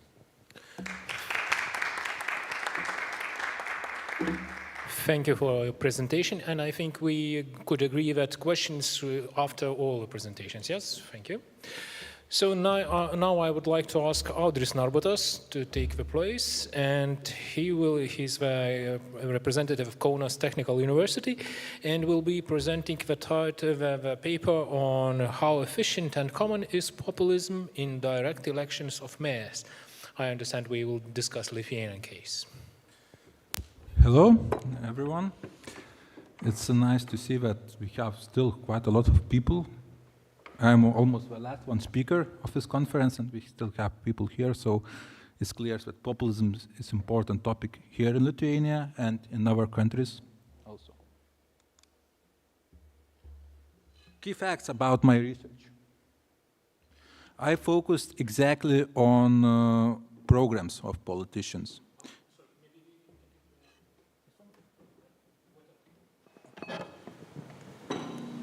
Can you hear me? Okay. Yeah. So I focus exactly on official programs which were published by the highest commission of elections. Why I chose exactly this source of information? Because when we are looking at Lithuania, there are many political movements, and many political groups, self-nominated politicians, etc. And not all of them have their own let's say, website or something like that. This resource is the only one which every politician, every candidate to the mayor position is able to communicate. And another thing, every time we have only one page for one person, so we can compare how populistic was his rhetoric in that exactly page. Because if you look at our context where we can miss something or something like that, here we can concrete space and concrete opportunity for populistic politician to promote his ideas. I analyzed 23 municipalities. I do not focus on public media, and I used qualitative analysis of content. What I was looking for. As our colleagues, I focused on classical definition of populism, which looks at homogenic society, which looks at alienation with elitism, anti-elitism, as well as I focused on utopian promises, because last year we have demos research project here in Lithuania, and that scholars found that the most important way of populism is utopian promises here in Lithuania. So, but they mostly focused on national elections, on national campaigns. In my case, I am more interested in local government, and I would love to see, do we have something different at local level? Okay. We have a lot of promises here, some which we can define as populistic.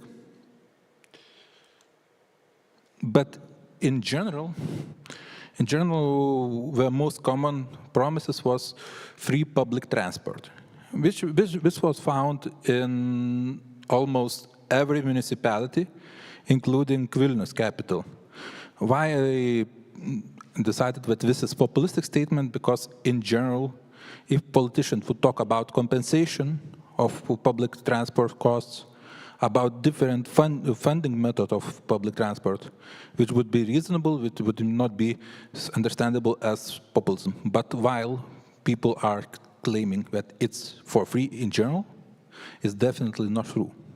And if you look at municipalities, if you look at budgets of municipalities, we definitely will find that the biggest percentage of income of municipality comes from citizens' taxes, of local people taxes.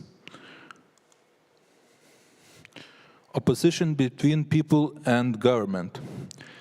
What was interesting to me that such party, which almost every time is seen as not populistic, as liberal movement,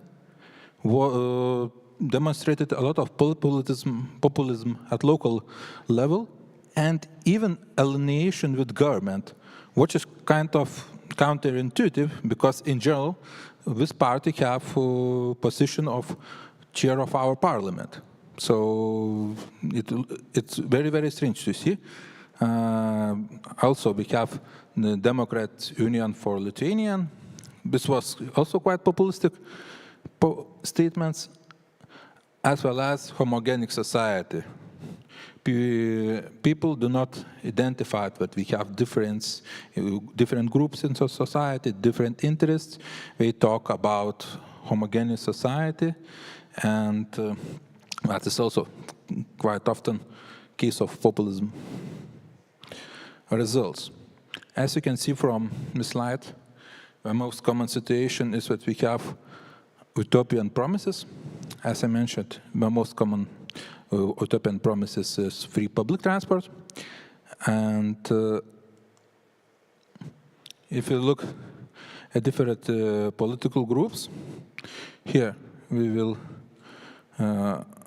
find also quite a similar situation. What was interesting for me here, that some parties like, or some political movements I'm sorry. What was interesting to me here, that if you look at general population, or a general number of populistic statements, we will find that the biggest one was in Vilnius. At first it was quite a surprise. After that I decided to check exactly at the number of candidates, and it's not something big deal. Just in Vilnius we have bigger number of candidates. If we look at populistic statements per head, situation became more normal. But in general, we do not have some kind of differences between big cities or small. Populism belongs to every country, to every municipality, and it doesn't matter how big you are. What was more interesting for me, and this slide is extremely important, as I mentioned, for many, many years, liberal movement was seen as a non-populistic party. If you look here, where populistic statements, at least at those municipalities which I studied, are quite huge.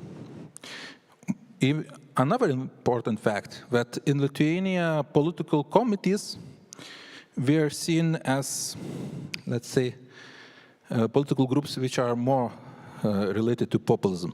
But look here, and at the slide, and you will see that the number of populism statements is extremely less. It's extremely less among political committees, and this is also counter-intuitive thing. When I started to analyze why this has happened, the main answer is that in general we had new law of political organizations. And according to new law, it's very hard to create political committee. And in fact, the most common situation when we have political committee is that local mayor who don't want to be associated to some concrete party, maybe in order to have more votes in the second circle of voting, to be second choice. For that person, it's logical to create committee. And if you are in political position, if you are mayor, probably you will speak less about such things as populism. You will focus more on reasonable things which you are able to do with your team. About the election results. As you can see, those parties, like Lithuanian Region Party, who were very active when you look at populism statements, failed. In fact, populism doesn't work as an important thing in local governments. And it's a good news for Lithuania. And some funny cases.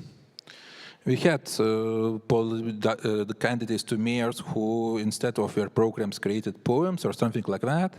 We had candidates who don't understand where we are going to be, where we are going to candidate. For instance, some people think that we are going to be members of council, while mayor is not member of council, so that's also quite interesting. Another person from Lithuanian Peasant Party made, at first glance, reasonable statement that he will fight with corruption, etc.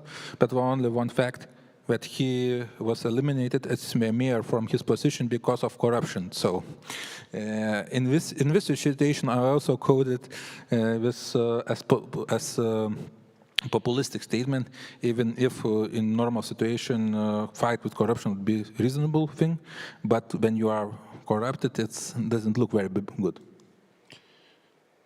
Other people just say that we will be honest and we will work, and even take the same sentence structure from another candidate, so that's all. About conclusion. Populist statements, I mean, is quite common in municipalities. Populism is inefficient strategy. What really works is if when you have strong candidate, but populistic statements itself is not good. Some parties became more populistic as it would be. And especially with the liberal movement, it would be very interesting to see next year when we will have national elections, what kind of rhetoric we will use. And it probably will be a chance to identify, are we have shift from, let's say, non-populistic party to populistic party in general, or is this just a phenomena of local government? Okay, that's sources, and that's all. Thank you. Okay. Thank you for your presentation. And now we have guests from Kosovo, Professor Remzi Shahini Ojai and co-author Yetta Abazi. Yeah. And they will present a topic about football and national identity, us and they in the Swiss national team. I wouldn't agree with my presenter because it's always very difficult to be the last presenters in this case. What it was needed to be said, it's almost said. So I'm very happy to see you in such a great number, though it is the end of the Saturday evening. I'm very happy and proud to be here. With my colleague Yetta Abazi from University of Pristina, together with our scholar from United States, Professor Christina Standefer, who joined us for this conference. I actually want to use the opportunity to thank the University of Vilnius for organizing this conference, especially Renata for doing a great job for gathering us here. I think those kind of conferences really build bridges in these divided societies that we live all over the world. And I think we should use the opportunity of networking with each other as much as we can and collaborate in the future in like future conferences. I also want to use the opportunity to announce another conference that we are co-organizing with University of Arkansas on the occasion of the 25th anniversary of a NATO intervention in Kosovo, which is going to find place in Little Rock in Arkansas, in United States on March 25th. You're going to have flyers afterwards for the information. So actually the topic that we are going to present together with Jita, that we have been researching for a while, it's about sports. And as they say, sports are politics by other means.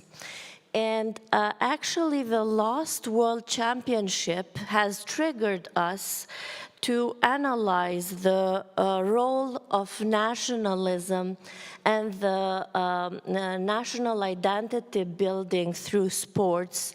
Especially Qatar was the shot of the geopolitical subtext of it. The match between the Swiss national team and the Serb team was the great geopolitical grudge match in the international soccer competition. And you will probably ask why. Why is the Switzerland and Serbia World Cup match more than just football? It is about the Switzerland team that consists of stars of the Kosovar heritage. And we actually wanted to deal with the national identity in the Swiss national team and the division between us and they. So the Qatar World Championship was followed by controversies, following the controversies between Europe and Orient. As you know, the previous European Championship was held in between Germany and Russia. And it was always this discussion of what is European and why it was chosen an Orient country to host the World Championship in football. It was the discussion between good versus bad, logistics. There was a lot of discussion on human rights issues and of workforces, about corruption, of building the stadiums all over Qatar, who is going to use them afterwards, and so on. It was actually the best example how football has cultivated the national pride and unity within the teams, within the nations, and so on. Also, FIFA, the Football Federation, was being accused of being biased, especially in this match that we are going to discuss. And we actually focused between this public sphere debate and the academic debate. So the academic debate lays more on the so-called Marshall McLuhan approach about medium being the message. So in this case, sport as a medium of athletes to kind of reveal their national identity or their modern identity. And also the age of disinformation in which we live, and football being used as a means of propaganda. So from the historical perspective seen, we come from a country that built everything from scratch. We are a country that actually, it's only 15 years old. So we never had the possibility of having a national team which was competing with other national teams. So here you see a photo from the 90s where the so-called national Kosovar team was competing in the stadiums, in the improvised stadiums in Kosovo, and you see like football players being washed in a river after the game because they didn't have stadiums or anything else. And this is where everything began. So if I press play. Oh, das müsste eigentlich schon fast rot geben. Diese Attacke von Milenkovic. Jetzt geht's rund. Das geht natürlich gar nicht. This is a moment where the Swiss national team scored a goal and went into priority to the Serbian team, and the captain of the Swiss team is Grane Đoka, a Kosovar heritage Albanian. And as you see, one of the strikers from the Serbian team attacks him physically. There was also previous incidents throughout the game, from the beginning. Before the game ever began, the Serb team, they hanged also, they actually made political statements in the dressing rooms. They spill also that in the field and so on. But this is where all began.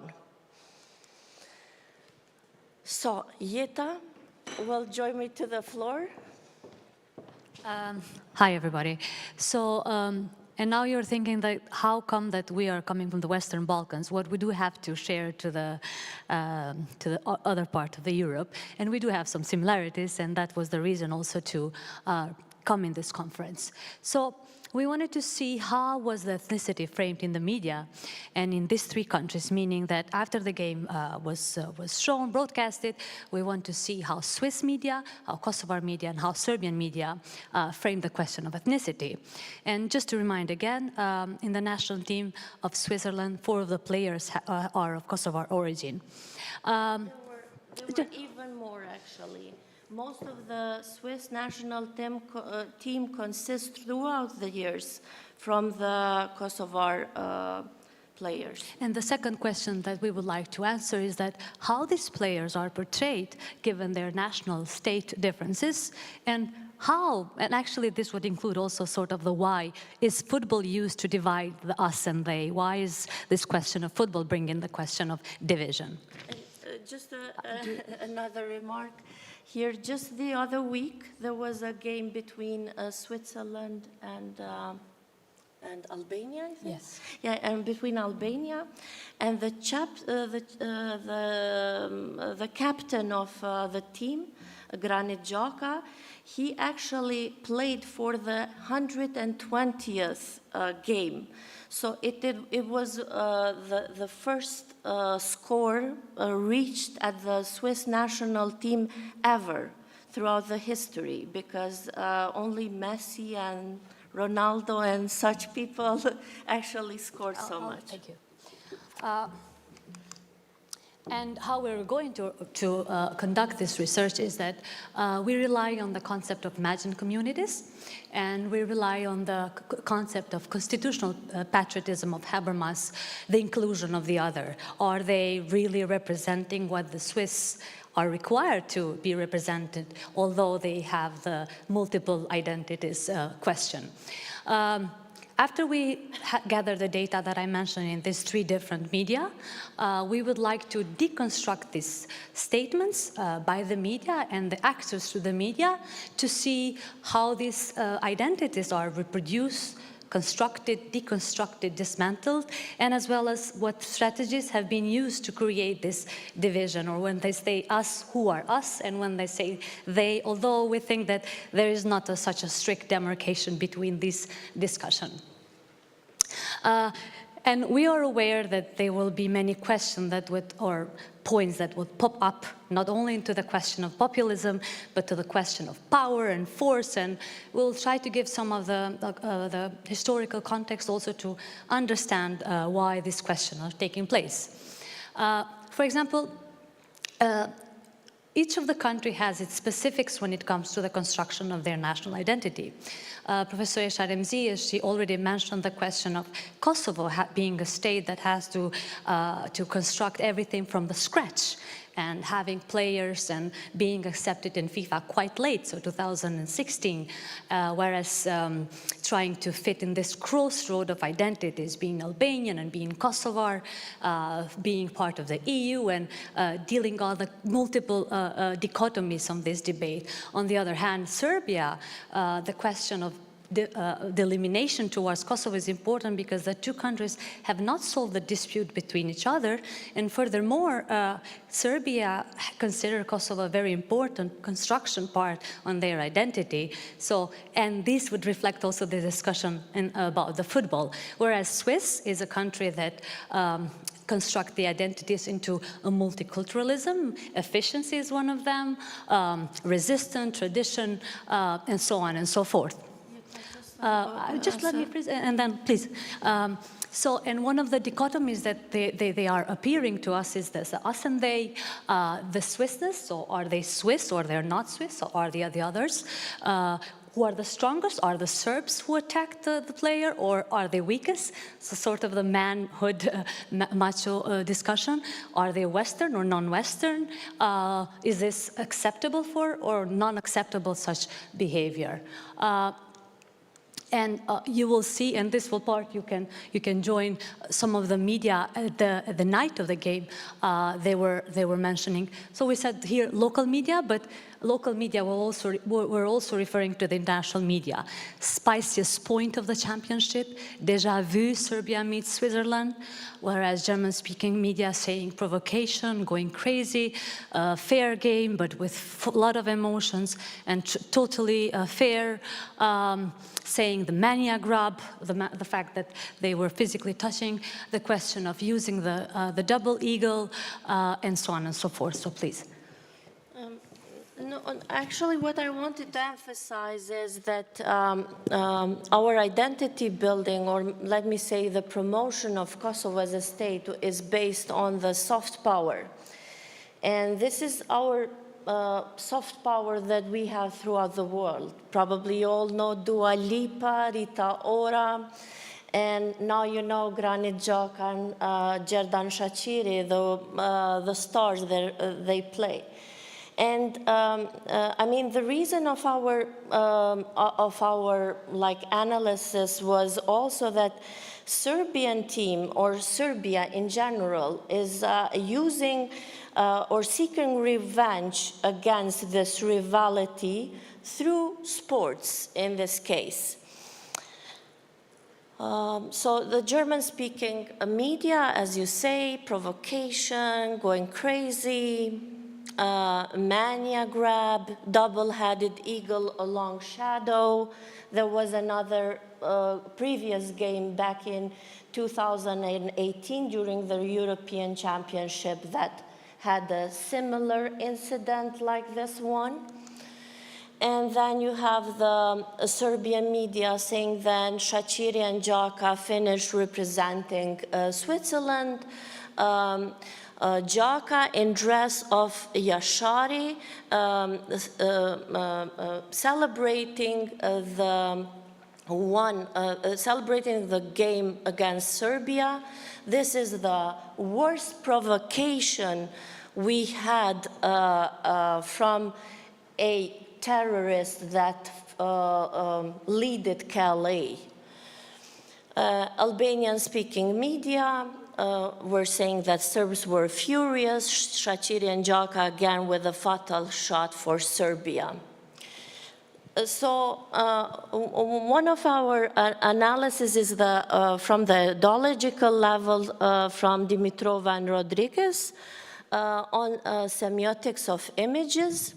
And here you have a Serbian fan from Serbia that holds a T-shirt saying, "I sold my car to come here and watch beat the crap out of Shaqiri."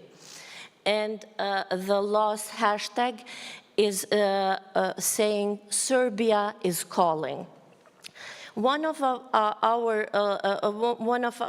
the other like terms that was used even in the dressing rooms and elsewhere as a pancart, as a billboard, was "no surrender," meaning that Serbia was revenging to Kosovo through the Swiss national team. Thanks for your attention. Thank you for interesting and thought-provoking presentation. Please take your place. And do we have questions from the audience? As audience is collecting ideas, I have one question from my side myself.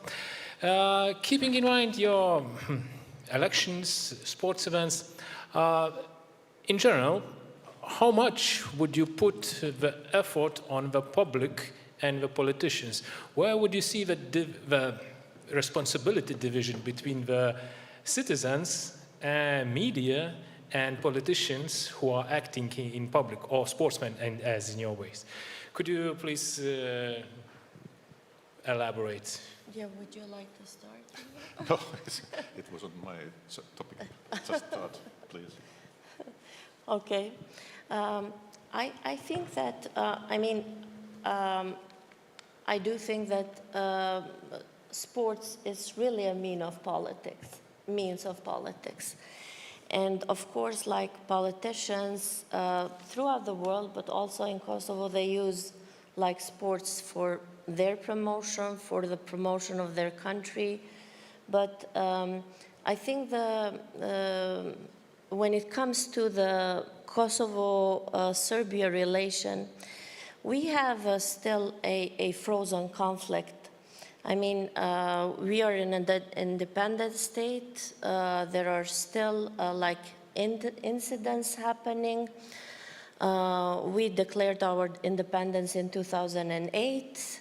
We have negotiated with Serbia since then, and we have not yet reached to an agreement of normalizing our relations. And all like other, let me say, situations or relation depends on this very tense relation between Kosovo and Serbia. So, of course, politicians from both sides, they use each opportunity in this terms as sports as well. I don't want to connect this case, the specific case that we are analyzing with a previous one, but I just want to mention, since you raised the question, in the European Championship, it was the same level of competition when Switzerland team beat the Serbian team, and it was the son of President Vučić who wore the T-shirt saying no surrender. So it was the president's son that was wearing the same spreading the same propaganda as... Because my attention caught the T-shirt on the sportsman, because it's not decision by the politicians, it's sportsman's decision. He himself wore the shirt. It's not like the politician forced him to do that. Yeah? So from your perspective, your personal opinion, are sportsmen also involved? Should they feel responsibility on that sound? I think that this is a matter of each and every person. I mean, everybody kind of has the right of having their own identity, like having the feeling of being an Albanian, a Serb, and whatsoever. And of course, you cannot. It is same like when we say that journalists should be unbiased. Like when we say they should, when they report on a crisis, they should be unbiased. But is this possible? We all have like our bias, like being those political or gender-based or identity-based or whatsoever. Ita, would you like this? Yeah. Or you? I would say that even if most of the sports people, they tend to claim that there is nothing to do with sports, between sports and politics, sports is always linked to nationalism and nations. And that makes it political in a sense. Of course, there are different kind of dimensions and applications how to somehow use sports in different forums and so on. But I would say also in the construction of nation states, sports has been historically really important as other cultural forums. So of course there is this kind of an inherent link, and then you can see it in Russia, for example, in totalitarian regimes who try to really actually use sports as part of the propaganda and political communication. So it becomes easily part of political communication, and it's precisely because there is question of identities in sports, as also in populism. So that's the link between populism and sports. Also, like bearing in mind Great Britain as the nation that spread the soccer throughout the world. I mean, they promoted soccer and cricket wherever they were. Thank you very much. I would like to add that there have been people who have tried to transcend this question of identity and national identity and to transpass the Balkan identity. For example, there is this man who holds now our stadium name, Fadil Vokri, and he was a footballer who had played during Yugoslavia. But when he was trying to lobby for Kosovo to get part of UEFA, he was always careful of not using these populist discourses and using nationalist phrases when promoting the football. And he managed to do that by not taking sides. And maybe to answer to your question, now even more a federation try to get outside players to give any provocation comments. So it's very difficult on that term. But the fans are doing politics and they are doing the game. And are they influenced by the politician, or are the politician using them? There's more work for our research and more reason to read our work. And as I said, FIFA was being accused for being biased because even in the last European Championship, but also at the World Championship, they actually didn't sue the Serb national team of making those incidents before the Kosovar Federation pledged them. My question arises because sometimes I feel that we are scapegoating the politicians too much. It seems for me that we are only looking into politicians as the evil origin of place. But the societies themselves quite frequently force politicians to do that, media, in the mediation. Audris, question for you. On your perspective, on your research data on the mayor electoral data, is it worth for the mayor to be non-populist in communication the program ideas? Okay, I feel that you already know my answer, because when we heard here question about responsibility of other groups of society, at least in Lithuania we have clear situation. So people, local citizens, take responsibility. They didn't support both politicians who communicated as populist. And that's the most important answer what we can find in the election. Because if you are going to election, to a mayor position or to another one, it's not so important. You either to seek to be elected, or at least to become more famous to spread your message. What we can see here. The message, we are not able to spread good, people do not support, and we will not be elected. So we failed. If you failed, it means the strategy doesn't work. If the strategy doesn't work, you need to change something. And in this situation, probably to become non-populistic person. I have a question for you. Are you satisfied with the Vilnius mayor? Because we are not with our Pristina mayor.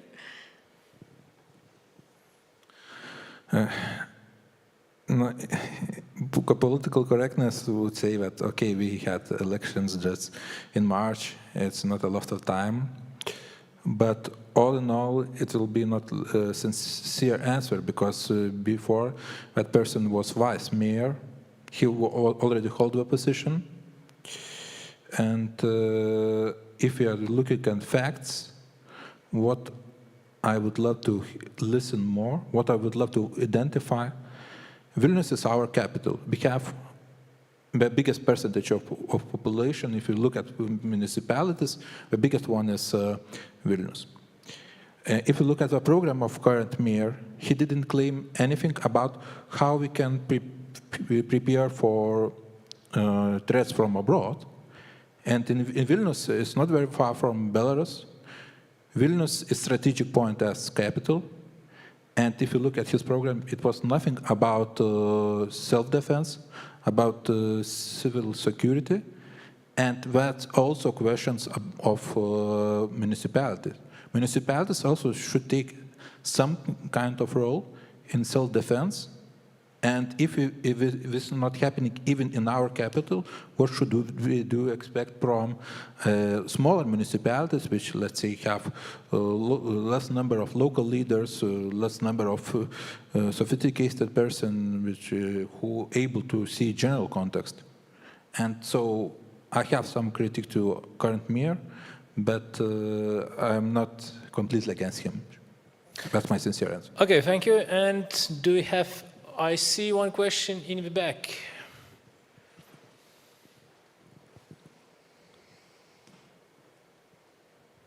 Thank you. Very interesting panel. I have a question to speakers. So maybe first to the colleagues from Kosovo.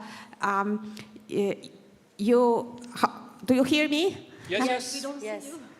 Yes.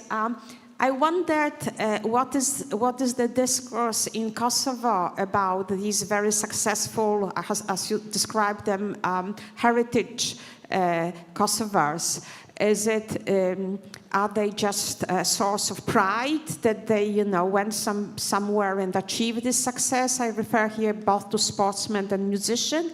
Or is it mixed with some sort of, sadness that they kind of, represent now other culture and somehow the Kosovo identity is somehow obliterated? We had this talk yesterday and I mentioned that, most British people don't know that Dua Lipa is Kosovar. They just think she's British. They do. So, she reveals that in each and every interview. They do. I mean, it's their opinion if they want to take it or not, but I think they do because she always says proudly that she's a Kosovar Albanian. Yes, I know that, but still, it's not very. But it's not what interests me. How she's perceived elsewhere. I'm just asking whether there is any discourse of somehow, losing these talented people. So this is one question. And the second is to the second speaker, as your conclusion was that these populist strategies didn't work. And so my question is, didn't work because of this sort of local context, or you think this is a reflection of some sort of failure of populism at large? About the mayors, okay. Would you like? It doesn't work because in Lithuania people look exactly on very simple things like what should we do with trees?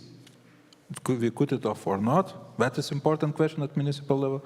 Second important question, what we will do with solar energy. Those kind of questions in general are not populistic.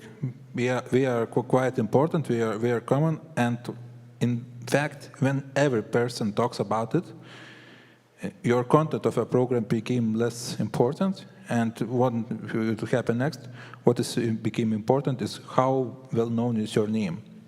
And in general, populism doesn't work in Lithuania because we have a huge number of re-election of current mayors. And if you look at the re-election, in general, when you are mayor, you are not able to communicate very drastically that local government is bad in general because you are in position. When you are in power, you became more civilized. Another thing is that in Lithuania we have, if you look at political level, quite huge trust in municipalities. If you look at government, national government, numbers are negative. If you look at parties, numbers are negative. If you look at parliament in general, numbers are negative. If you look at municipalities, it's one of cases when numbers are positive. And numbers of trust are positive. We have trust in municipalities, which also doesn't work in the case of populism, because populism works very well when we have a small number of trust, when we have alienation or something like that. In municipal elections, we didn't have such thing. That's why I think that trust in general and number belonging to positions are the main aspects why populism doesn't work.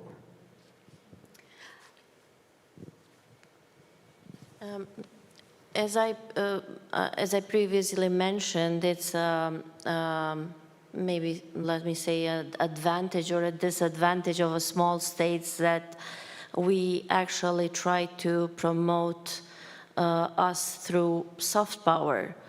And of course, there is a discourse, there is a debate within the society of these players like becoming national team players of Kosovo.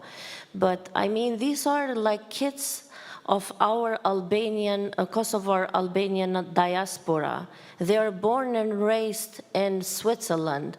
So I don't know, I mean, they feel more Swiss than they feel Kosovar, as they might feel like Kosovar at the same time feeling Swiss. And I think this was the trigger for our research, because, I mean, you have this all dichotomies that you can actually have in an identity building. You can feel at the same time Swiss, Albanian, Kosovar, world citizen, and so on. But I think that they proudly reveal their heritage. I mean, it was not, maybe when I said heritage, it was just an information for you as a background that they are from a Kosovar origin, but they are not, let me say, shy or afraid to reveal their background. Jeta, would you like to add? Thank you for your question. I would like to add that there is this intermingling of strategies, and this is the point where these players have more responsibilities, because they have to show that, yes, they are Swiss players playing for the Swiss team, but at the same time, they have the question of origin, and that brings the question of the diaspora who have immigrated and who have struggled politically while emigrating in Swiss.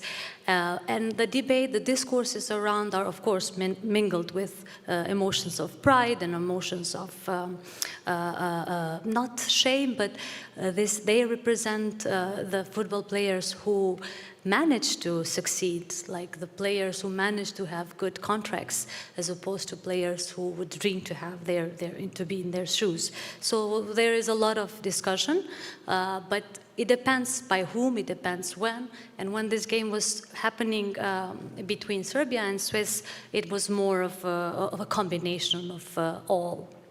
I don't know if I managed to respond. But we also have cases where international players are now playing for the national team, like Murici, and they played for Leverkusen, for Fenerbahce, so famous football